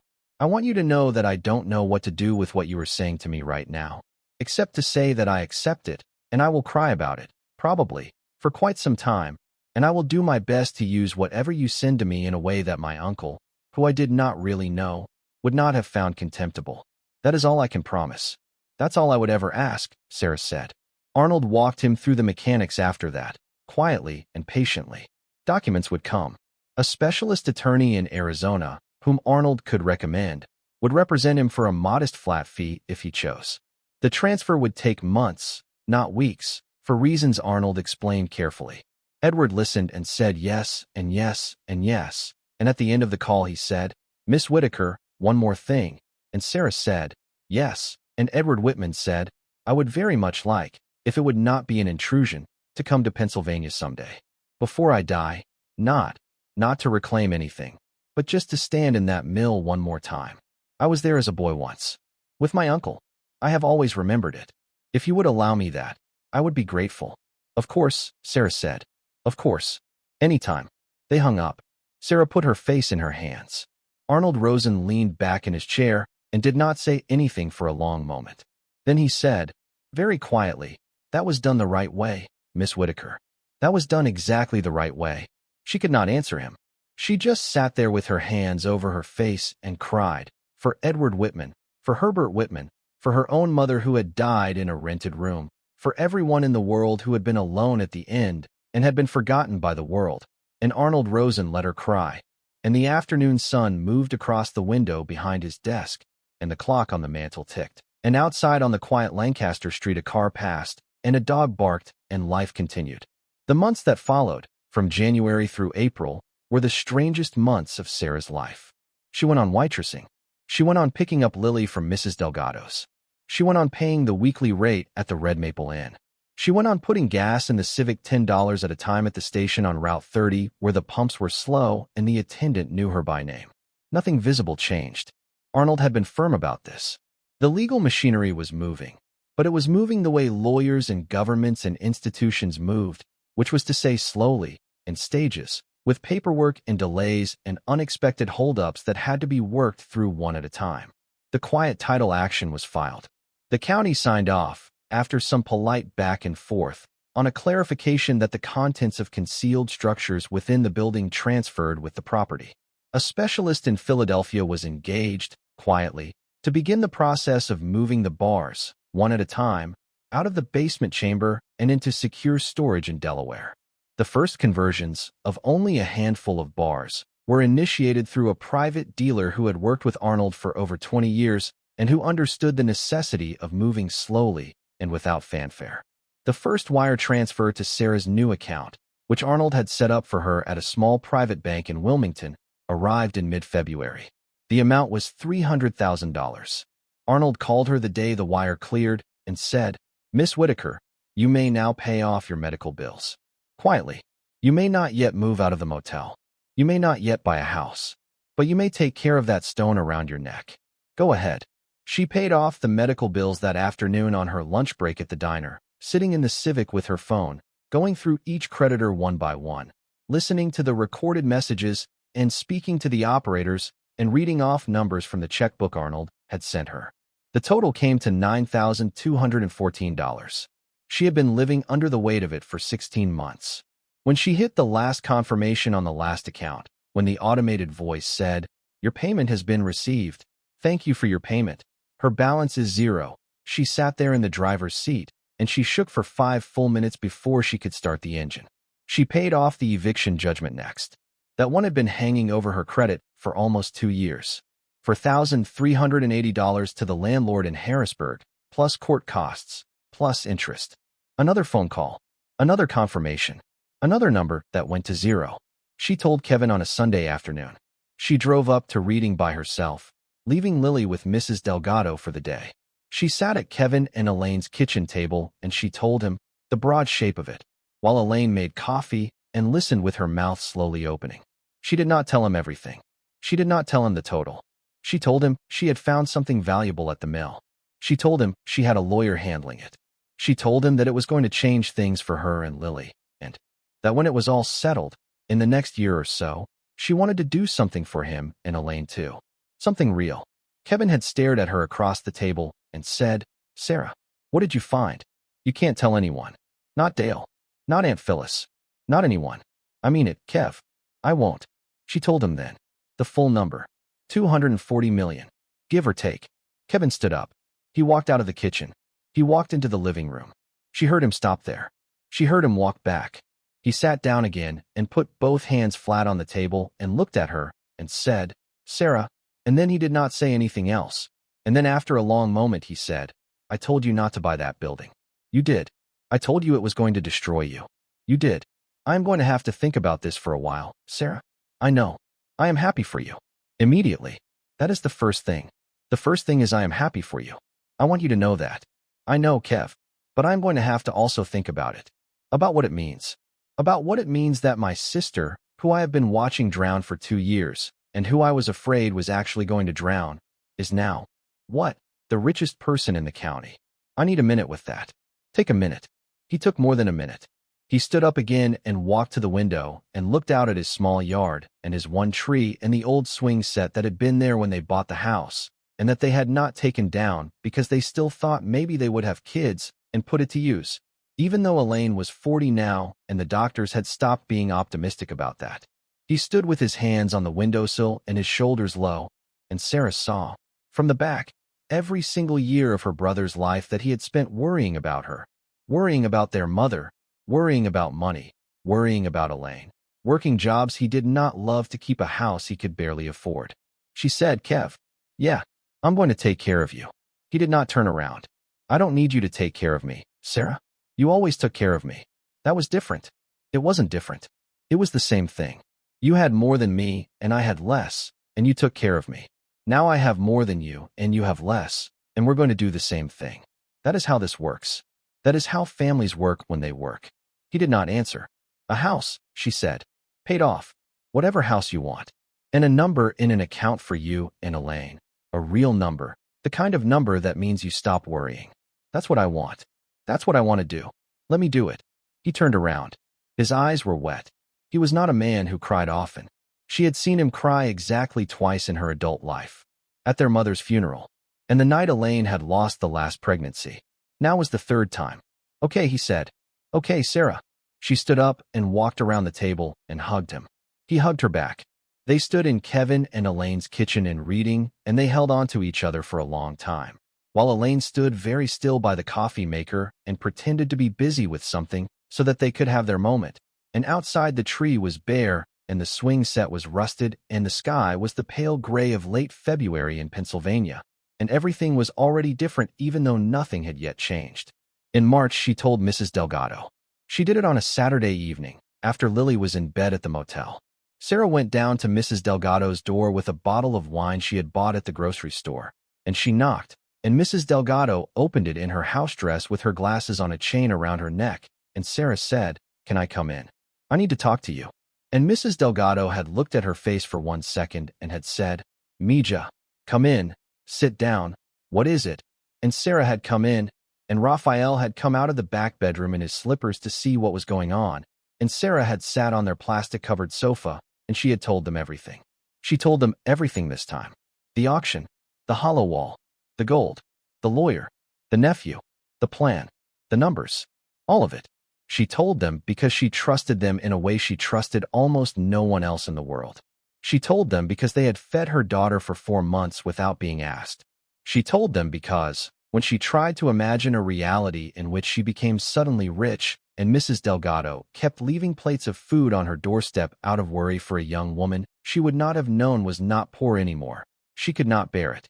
She wanted Mrs. Delgado to know. She wanted Mrs. Delgado to stop worrying about her. She wanted Mrs. Delgado to start letting her worry about Mrs. Delgado. Mrs. Delgado listened. Mrs. Delgado did not interrupt.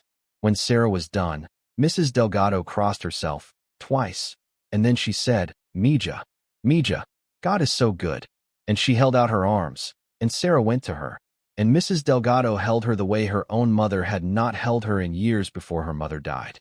Raphael, from the armchair in the corner, said, in a voice that was almost a whisper, "And this happened because you bought a building for $150.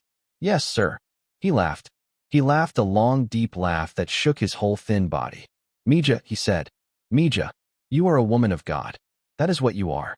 "No," Sarah said. "No, I'm not anything. I just got lucky." "That is not luck," Raphael said.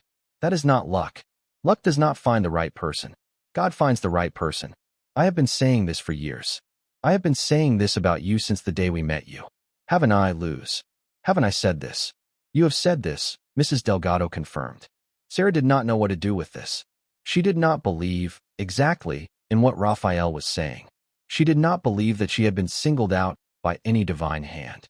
She was not, she thought, a woman of God. She was a tired woman who had made a desperate decision in a desperate month and had stumbled into a secret that had belonged to a dead man.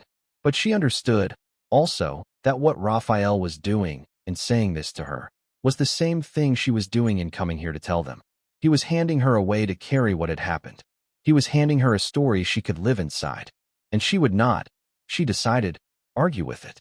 She would just let him give it. She said, "Mrs. Delgado, sure it was real. I needed to make sure it wasn't going to go away. I needed to make sure I could really do this." "The building." "Yes. What was in the building? You remember how I went in that day and you couldn't come with me?" "Yeah. I found something. Something that was hidden in there. Something very, very valuable. A man who used to own the building a long time ago. He put something there, and nobody ever found it. And I found it. And it's worth a lot of money. It's worth more money than I ever thought I would have. Enough money to buy us this house. Enough money to never worry again. Enough money to help Mrs. Delgado. And Uncle Kevin. And other people too." Lily was very still. She was thinking. Sarah watched her daughter think. After a moment, Lily said, "Is that why we couldn't have things before?" "Yeah, baby. That's why. And now we can. Now we can." Lily nodded slowly. Then she said, "Mama. Yes. We're still going to live like before. Right. We're still going to be us." "Yes, baby. We're still going to be us." "Good." Sarah's throat closed. "Lily," she said, "listen to me. I want you to hear this. We are going to have more now than we had before. That is true. But we are the same. You and me. We are the same people we were yesterday, and we are going to be the same people tomorrow. Having money does not make us different. It does not make us better. It does not make us more important than anyone else. What it does is it makes us safe. It means nobody can make us leave a place again. It means we can help people we love. It means you get to go to college when you are older if you want to. It means I can stop working so many hours. It means we can have Sunday dinners at Mrs. Delgado's, and we can fix her roof for her. It means Uncle Kevin does not have to worry anymore. It means good things. But it does not mean we change. Okay. You promise me. I promise. Good. Lily leaned over and put her head on her mother's shoulder. They sat on the floor of the empty bedroom for a long time while the light moved across the hardwood and the house was quiet around them. And after a while Lily said, softly, Mama. Yes. Can we get a puppy now? Sarah laughed, and she cried a little, and she put her arm around her daughter, and she said, yes, baby. Now we can get a puppy. They moved out of the Red Maple in the following week. Mrs. Delgado and Raphael helped them pack, which took less than 2 hours, because all of their possessions in the world fit in the trunk and back seat of the Civic and one borrowed pickup truck from Raphael's nephew. The motel manager, a man named Stu who had been taking Sarah's cash every Friday for 10 months, looked up at her when she handed in the key and said, You leaving us, Sarah? And Sarah said, Yes, Stu. And Stu said, Where you off to? And Sarah said, Got a house, Stu. Over in Oak Creek. And Stu had raised his eyebrows and said, Well, good for you, kid. Really, good for you. And she had felt, walking out of that office for the last time, a lightness that was almost alarming. The first night in the new house, Lily slept in a real bed in a real room with walls that were going to be painted purple as soon as Sarah could get to the hardware store. Sarah stood in the doorway and watched her for a long time. Oatmeal the rabbit was tucked under Lily's chin, the same as always. The moonlight came through the window and fell across her daughter's face. And Sarah thought, I have done this. I have done this one thing. I have gotten her out. Whatever else happens in my life, I have done this. She closed Lily's door softly. She walked through the empty hall of her own house. She stood in the living room in the dark and she listened to the quiet, which was a different quiet than the motel quiet had been, because it was a quiet that belonged to her. And she put her forehead against the cool glass of her own window, and she cried until she could not cry anymore. And then she went to bed, and she slept, for the first time in a year, for 9 hours. The news broke slowly, not all at once. Arnold Rosen had planned it that way. The first people to know, besides Kevin and Elaine and the Delgados and Edward Whitman, were the bankers and the dealers and the specialists involved in the quiet work of converting the gold, and they had been chosen for their discretion, and they kept their mouths shut. Then, in early summer, a local newspaper reporter who had been working for months on a story about the Whitman Mill auction and about the odd coincidence that a young waitress from Paradise had purchased it, began to circle closer to the truth. Arnold had been expecting this. He had prepared Sarah for it. When the reporter finally reached out for comment, Arnold handled the response. The statement was brief and truthful in its outlines. Miss Whitaker had purchased the property at auction. Miss Whitaker had, in the course of inspecting her property, discovered items of historical and financial value concealed within the structure by a previous owner. Miss Whitaker had, with the assistance of legal counsel, arranged for the proper handling of these items and for an equitable share to be provided to the surviving relative of the previous owner. Miss Whitaker asked for privacy for herself and her family. The story ran on the front page of the Lancaster paper in the 3rd week of June. Within 24 hours it had been picked up by Philadelphia, by Pittsburgh, by the Associated Press. Within 48 hours there were national news trucks parked at the end of Sarah Street in Oak Creek Meadows. Within 72 hours the story had gone around the world. A single mother, a waitress, a $150 purchase, a $250 million treasure, a 7-year-old daughter, a yellow house on a quiet street. It was, people said, the American story. It was, people said, a fairy tale. Sarah did not grant interviews. She did not need to. The story told itself, with or without her.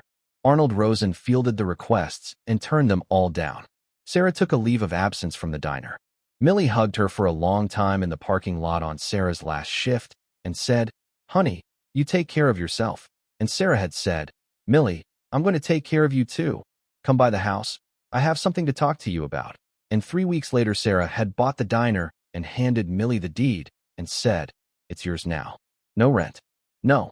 Want to buy you a house. Mija. I mean it. I want to pay off this one, if you have a mortgage, and I want to fix everything in it that needs fixing. The roof. The water heater. Anything.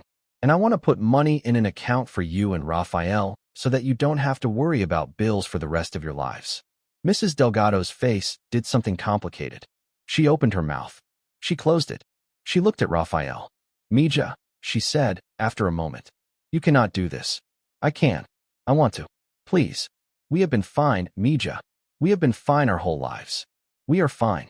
I know you're fine. That's not the point. The point is that you fed my daughter. For 4 months. You never asked me for anything. You never made me feel like I owed you. You just did it because she was a kid who needed food. And now I can pay you back. Not really pay you back. Nobody can really pay that back. But I can do this. And I want to. And I am going to. Please, Mrs. Delgado. Please let me. Mrs. Delgado was crying now. Raphael was crying too, quietly, in his chair. Mrs. Delgado said, Okay, Mija. Okay. But only if. Only if what? Only if you and Lily come to dinner. Every Sunday. For as long as we are alive. Sarah laughed a wet laugh. Deal, she said. Deal, Mrs. Delgado said. Sarah told Lily at the end of April. She had been saving the telling. She had been saving it because she wanted to do it right, and because she wanted, when she told Lily, for it to mean something Lily could hold. Not just an abstract announcement that their lives had changed. Something tangible. Something Lily could reach out and touch. So she waited until the papers on the house had closed. She had chosen a house with Arnold's help in a small development on the edge of paradise, not too big, not too grand. A 3-bedroom ranch with a finished basement and a fenced backyard and a sunroom off the back that caught the afternoon light. She had bought it in cash, through an LLC Arnold had set up, so that her name was not immediately on the public record. She had the keys in her pocket. She had not been inside it yet, not really, not to stay. She had walked through it twice at the realtor's showing, and she had nodded at everything, and she had signed everything, and she had not let herself feel any of it, because the feeling was going to belong to Lily first. On the last Saturday in April, on a bright, clear afternoon with the first green of spring starting in the trees, Sarah picked Lily up from Mrs. Delgado's after a half-day shift at the diner and told her they were going on a drive. Where, Lily said. Surprise. What kind of surprise? A big one. Is it ice cream? It's bigger than ice cream. Is it a puppy? Sarah almost laughed. No, baby. It's not a puppy. Not yet. Not yet, Lily said, catching the word, looking at her mother sideways the way 7-year-olds do when they think they have caught an adult in a slip. Not yet, she said again. What does not yet mean, Mama? It means wait. Sarah drove her out through the town, past the diner, past the boarded-up movie theater, past the Red Maple Inn with its pulsing neon sign, and out along a two-lane road lined with farms and new leaves, and she turned into the development, which was called Oak Creek Meadows, and she drove slowly past the houses with their mowed lawns and their basketball hoops and their bikes lying on their sides in driveways. And she pulled up in front of a small yellow ranch house with a red door and a fenced backyard and a magnolia tree just starting to bud in the front yard. Lily looked out the window. Lily looked at the house. Lily looked at her mother. Mama. Yeah, baby. Whose house is this? Sarah reached into her pocket. She pulled out a key, a single brass key on a silver ring, and she held it up. It's ours, baby. Lily stared at her. Lily stared at the key. Lily stared at the house. Lily stared at her mother again. For real. For real. We live here. We're going to live here. Starting today. All our things are still at the motel. We have to move them. But this is our house. It's mine. I bought it. Nobody can make us leave. Nobody can raise the rent.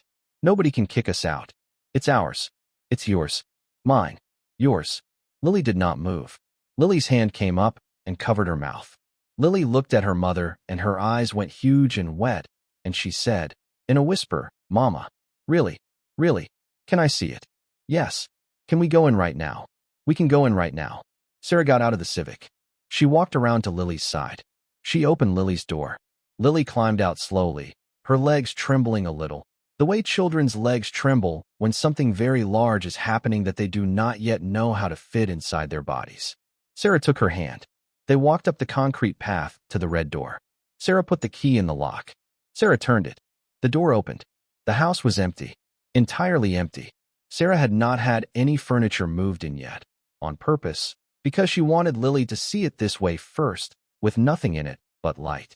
The afternoon sun was coming through the windows of the sunroom at the back, and it was falling in long gold rectangles across the hardwood floors, and the house smelled like new paint and clean wood, and Lily stepped inside and stopped, and looked, and let go of her mother's hand, and walked forward slowly, as if she were walking through a dream that might end if she moved too quickly. She walked through the living room. She walked through the kitchen. She touched the counter. She opened the refrigerator, which was empty and humming. She closed it. She walked down the hallway. She found the first bedroom and went in and came out and went into the second bedroom. She went into the third bedroom, which was smaller, with a window that faced the backyard, and she stood in the middle of it, and she turned in a slow circle. Sarah stood in the doorway. "This one can be yours," she said, "if you want it. Whichever one you want." "This one," Lily said. "Okay, then this one. I can paint it. Any color. Purple. Any color." "Mama." "Yes. I don't understand." Sarah walked into the room. She sat down on the floor, cross-legged, in the middle of her daughter's new bedroom. She patted the floor next to her. Lily came and sat down. The late afternoon light was on both of them, warm, like something given. "Baby," Sarah said. "Something happened. Something good. I didn't tell you yet because I needed to make. Mortgage. It's yours. You own it." And Millie had sat down on the curb in front of the diner and had wept like a child, and Sarah had sat down next to her and had put her arm around her, and the regulars coming in for lunch had had to step over the two of them to get to the door. Sarah's cousin Dale came by the house one Saturday in July. He knocked on the red door. Sarah answered. Dale was holding a bunch of flowers from the grocery store. "Sarah," he said. "Sarah, can I talk to you?" Sarah looked at him. She looked at the flowers. She looked past him to the driveway, where his wife Melissa was waiting in the car with their youngest, and Melissa lifted a hand in a small, embarrassed wave. Sarah almost felt bad for her. "Come in, Dale," Sarah said. He came in. He stood in her living room. He looked around at the couch and the coffee table and the rug and the bookshelves that she was slowly filling, and he said, "Sarah, I owe you an apology. For Thanksgiving. For all of it. I was a jackass. You were. I know I was." "Dale." "Yeah. I'm not mad. I don't even want to hold it against you. I just want you to know something." Okay. I didn't do this to prove anybody wrong. Not you. Not Kevin. Not anybody. I did this because I needed a place for my daughter to live that wasn't a motel. That's why I bought the building. That's why I went down into that basement. I wasn't trying to get rich. I wasn't trying to be special. I was trying to keep my kid alive. And if I hadn't found what I found, I would still be at the diner pouring coffee and living at the Red Maple, and I would still be doing the exact same thing for the exact same reason. So, I'm not mad, Dale. But I don't want a lot of apologies either. I just want people to stop making jokes about mothers doing what mothers have to do to take care of their kids. Okay. Dale's face had gone red. Okay, Sarah. Okay. He left the flowers. He said goodbye. He went back out to the car and got in and drove away with Melissa. Sarah stood at her window and watched them go, and she thought, I did not realize, until right now, how much I had been waiting to say that. And she thought, good. Now it is said. The mill was the last piece. The mill was the piece she had been thinking about for months. She did not want to sell it. She did not want to knock it down. Arnold, in the quiet course of the spring, had received 3 separate inquiries from developers interested in purchasing the property once the story had broken. One wanted to turn it into luxury condominiums. One wanted to tear it down for a shopping plaza. One wanted to strip the brick for reuse and flatten the rest. Sarah had said no to all of them, without hesitation. Arnold had said, "Are you sure?"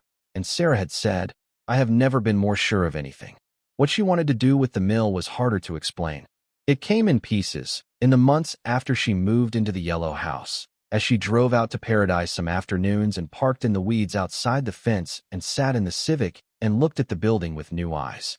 Mr. Thorpe's father had worked there. 13 years of his life. Herbert Whitman had paid him a fair wage. There had been 100 other men like him. There had been, at the mill's peak, close to 200 employees, men and women both, cutting and sewing and shipping and keeping the ledgers. 200 families had been fed by that mill for 50 years.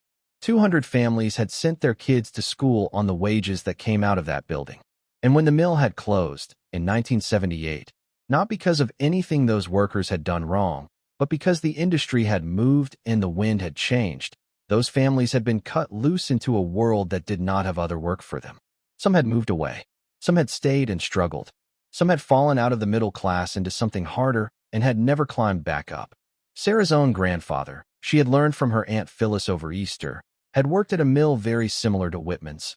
Not this one, but one like it in reading, and had lost his job in 1976, and had spent the last 10 years of his life drinking too much and shouting at his wife, and had never really gotten over it. The mill was a wound in the town. It had been a wound for 47 years. Sarah hired an architect in the fall, not a famous one, a woman named Priya Shah who ran a small firm in Lancaster and who specialized in the restoration of historic buildings. Sarah had met her through Arnold. Sarah and Priya had walked the mill together 3 times before Sarah had told her what she wanted to do with it. "I want it to be for the town," Sarah had said, on the 3rd walk, standing on the main floor where the rain had once fallen through the hole in the roof and where the hole had now been patched, temporarily, so that no more water could get in. "I want it to be a community center. I want there to be a workshop on the ground floor where people can learn trades. Woodworking. Sewing. Actually, yes, sewing. That would be something, wouldn't it? A memorial to what was here before. Upstairs I want apartments. Not luxury apartments. Real apartments. For families who need them. Single moms. Old people. People who have been where I have been. I want them affordable. I want them beautiful. I want them to have big windows that let the sun in." My daughter said that the first time she came inside. She said, "Mama, you could put windows back and let the sun in. I want to do that." Priya had listened. Priya had written notes in a small leather notebook. Priya had said, "At the end, we can do all of that." How much? Significant. How much? The full restoration, the build-out, everything. Probably 40 million. Maybe 50. Maybe more depending on what we find when we get deeper into the structure. Do it. Sarah, do it. The groundbreaking ceremony happened on a bright October morning almost a full year after Sarah had first stood outside that chain-link fence in the rain and asked herself whether she had made the worst mistake of her life. By then the story had been told everywhere. By then Sarah had quietly given away the first tranche of what would eventually become the Margaret Whitaker Foundation, named after her mother, dedicated to providing emergency housing and legal assistance to mothers in Lancaster and the surrounding counties who were facing eviction.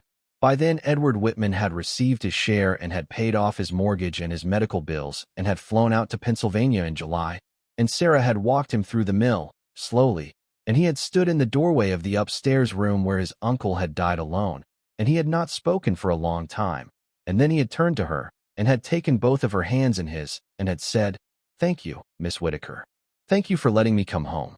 And he had gone back to Arizona, and he had written her a letter every month afterward, with news of his life, which was now, he said, a life again.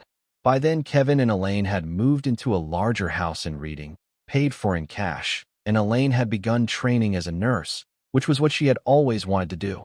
And Kevin had quit the job he had hated and had gone back to school at 41 to study something he had not yet decided on and did not have to decide on, because he had the time now, and the time itself was a gift Sarah kept thanking herself for being able to give him. By then, Mrs. Delgado and Raphael had a new roof and a new water heater and a new car in the driveway, though Raphael still worked on the engine once a week out of habit, and Sunday dinner had become a standing appointment that Sarah and Lily never missed, not for anything. By then, Lily had a Labrador puppy named Biscuit who chewed everything in the yellow house, and who slept at the foot of Lily's bed, and Lily had started 3rd grade at the small elementary school in Paradise. And Lily's teacher had emailed Sarah at the end of the first month to say that Lily was one of the most thoughtful children she had ever taught. And Sarah had sat in the kitchen reading the email 3 times in a row, and had then gotten up and had put the kettle on for tea with hands that shook only a little. At the groundbreaking, a stage had been set up in the parking lot of the old mill. The weeds had been cleared. A large crowd had gathered, a few hundred people, residents of Paradise and the surrounding towns, the mayor, a few reporters, Mr. Thorpe in a tie that did not quite sit straight, Millie in her best Sunday blouse, Kevin and Elaine in the front row with Lily between them holding Biscuit's leash, Mrs. Delgado and Raphael just behind them, Edward Whitman, who had flown in for the occasion, standing at the edge of the stage in a suit that was a little too big for him because he had lost weight over the summer but was, his letters said, doing much better. Sarah spoke. She had practiced the speech for 2 weeks, and it was not a long speech. She stood at the microphone in a simple green dress, and she looked out at the crowd, and she said, "Thank you all for coming today. A year ago I stood at that fence right there with my daughter, and I showed her this building for the first time, and she looked up at me, and she said, 'Mama, it's not ugly. It's sad. But it's not ugly. She was 7 years old. She was right. She is still right. This building has been sad for a long time. The town has been sad about this building for a long time. A lot of people worked here. A lot of people raised families on what they earned in these walls. And when the mill closed, something broke, in this town and in a lot of towns like it. I know, because I grew up in one. I know, because my grandfather worked in a mill like this one, and when his mill closed, something in him broke, and it never healed, and I watched what that did to my mother and to our whole family. She paused. She looked at Lily. Lily was holding Biscuit's leash in both hands and watching her mother with the same expression she had worn at Thanksgiving at Aunt Phyllis's table. That same sharp, serious look of a child defending her mother in a room that had not yet understood. I am not here today to tell you a story about luck, Sarah said. A lot of people have called what happened to me luck. Maybe it was. I don't think it was. I think it was a long chain of things that other people did before I was ever born. It was a man named Herbert Whitman, who I never met, who ran this mill for 26 years, and who paid fair wages, and who took care of his people. It was my mother, who raised me to believe that you could fight for what was yours even when the world was telling you to stop. It was my brother, Kevin, who has been catching me every time I have fallen since I was 5 years old. It was my neighbor, Mrs. Delgado, who fed my daughter when I could not afford to. It was my daughter, who kept believing in me when I had stopped believing in myself. It was Herbert Whitman's nephew, Edward, who is standing right there, who could have made my life very difficult and who instead has become a friend. It was a lawyer named Arnold Rosen, who picked up the phone when a waitress he did not know called him about something strange she had found. And it was, at the end of all of it, a building. This building, which has been waiting for 47 years for someone to come back for it. She looked up at the 4 stories of brick behind her, the boarded windows, the sagging loading dock, the old sign, still crooked, still faded, that read Whitman and Sons Textile Co. What we are going to build here, she said, is not going to be a mill again. The work that used to happen in these walls is not coming back. I know that. We all know that. But something can happen here. A place where people can learn. A place where people can live. A place with big windows, so the sun can come in. My daughter told me I should put windows back. So that is what I am going to do. I am going to put the windows back. I am going to let the sun in. And this building is going to mean something to this town again. Not what it used to mean, but something new. Something worth having. That is my promise to you today. That is my promise to Herbert Whitman, wherever he is. That is my promise to every person who ever worked in these walls, and to every person who is going to live in them when we are done. Thank you. The applause was long. Sarah stepped back from the microphone. She walked down the steps of the stage. Lily ran to her and wrapped both arms around her waist, and Biscuit jumped up at both of them, and Kevin came up behind and put his hand on her shoulder, and Mrs. Delgado was already wiping her eyes with a handkerchief, and Edward Whitman stepped forward and took Sarah's hand and held it for a long moment and did not say anything at all, because he did not need to, and Sarah looked out at all of them, at every single person who had carried her to this day, and she thought, this is what it is for. This is what all of it is for. She had bought a building for $150 on a Tuesday morning in November when she had $83 in her checking account. She had driven out in the rain to look at it, and had walked through it alone, and had gone down into the basement with a dying phone flashlight, and had knocked on a wall, and had heard it hollow. She had pulled out one brick, and then another, and another. She had opened a door the world had forgotten, and on the other side of that door had been the rest of her life. She thought sometimes, late at night, in the yellow house, with Biscuit snoring at the foot of Lily's bed in the next room, about what would have happened if she had not raised her paddle at the auction that morning. If she had gone home and made a sensible decision and kept pouring coffee at the diner and paying the motel rent by the week. Someone else would have bought the mill, eventually. Someone else would have gone down into the basement. Someone else would have found the gold. The gold would have existed regardless of whether she had been the one to find it, because the gold had been waiting there for 47 years already, and it was going to be found by somebody. But nobody else would have given 10% to Edward Whitman. She was almost sure of that.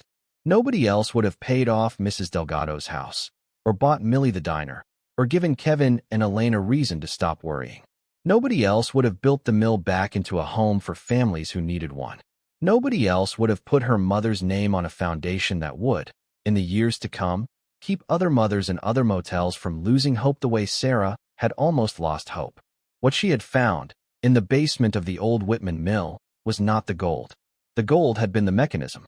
The gold had been the key. What she had found was that she had been, all along, the kind of woman who would do the right thing with it. That she was the kind of mother who would tell her daughter the truth about what money was for and what it was not for. That she was the kind of sister who would catch her brother after he had been catching her for decades. That she was the kind of neighbor who would repay the stranger who had fed her child. That she was the kind of human being who, when given more than she had ever imagined she would have, would reach out and across and back and try to pull as many others with her as she could. She had not known any of that about herself on the morning of the auction. She had known herself as a woman to whom the world took things. As a woman who had been left. As a waitress at a diner. As a resident of a motel. As a failure by almost every measure the world used to measure women like her. The mill had shown her otherwise.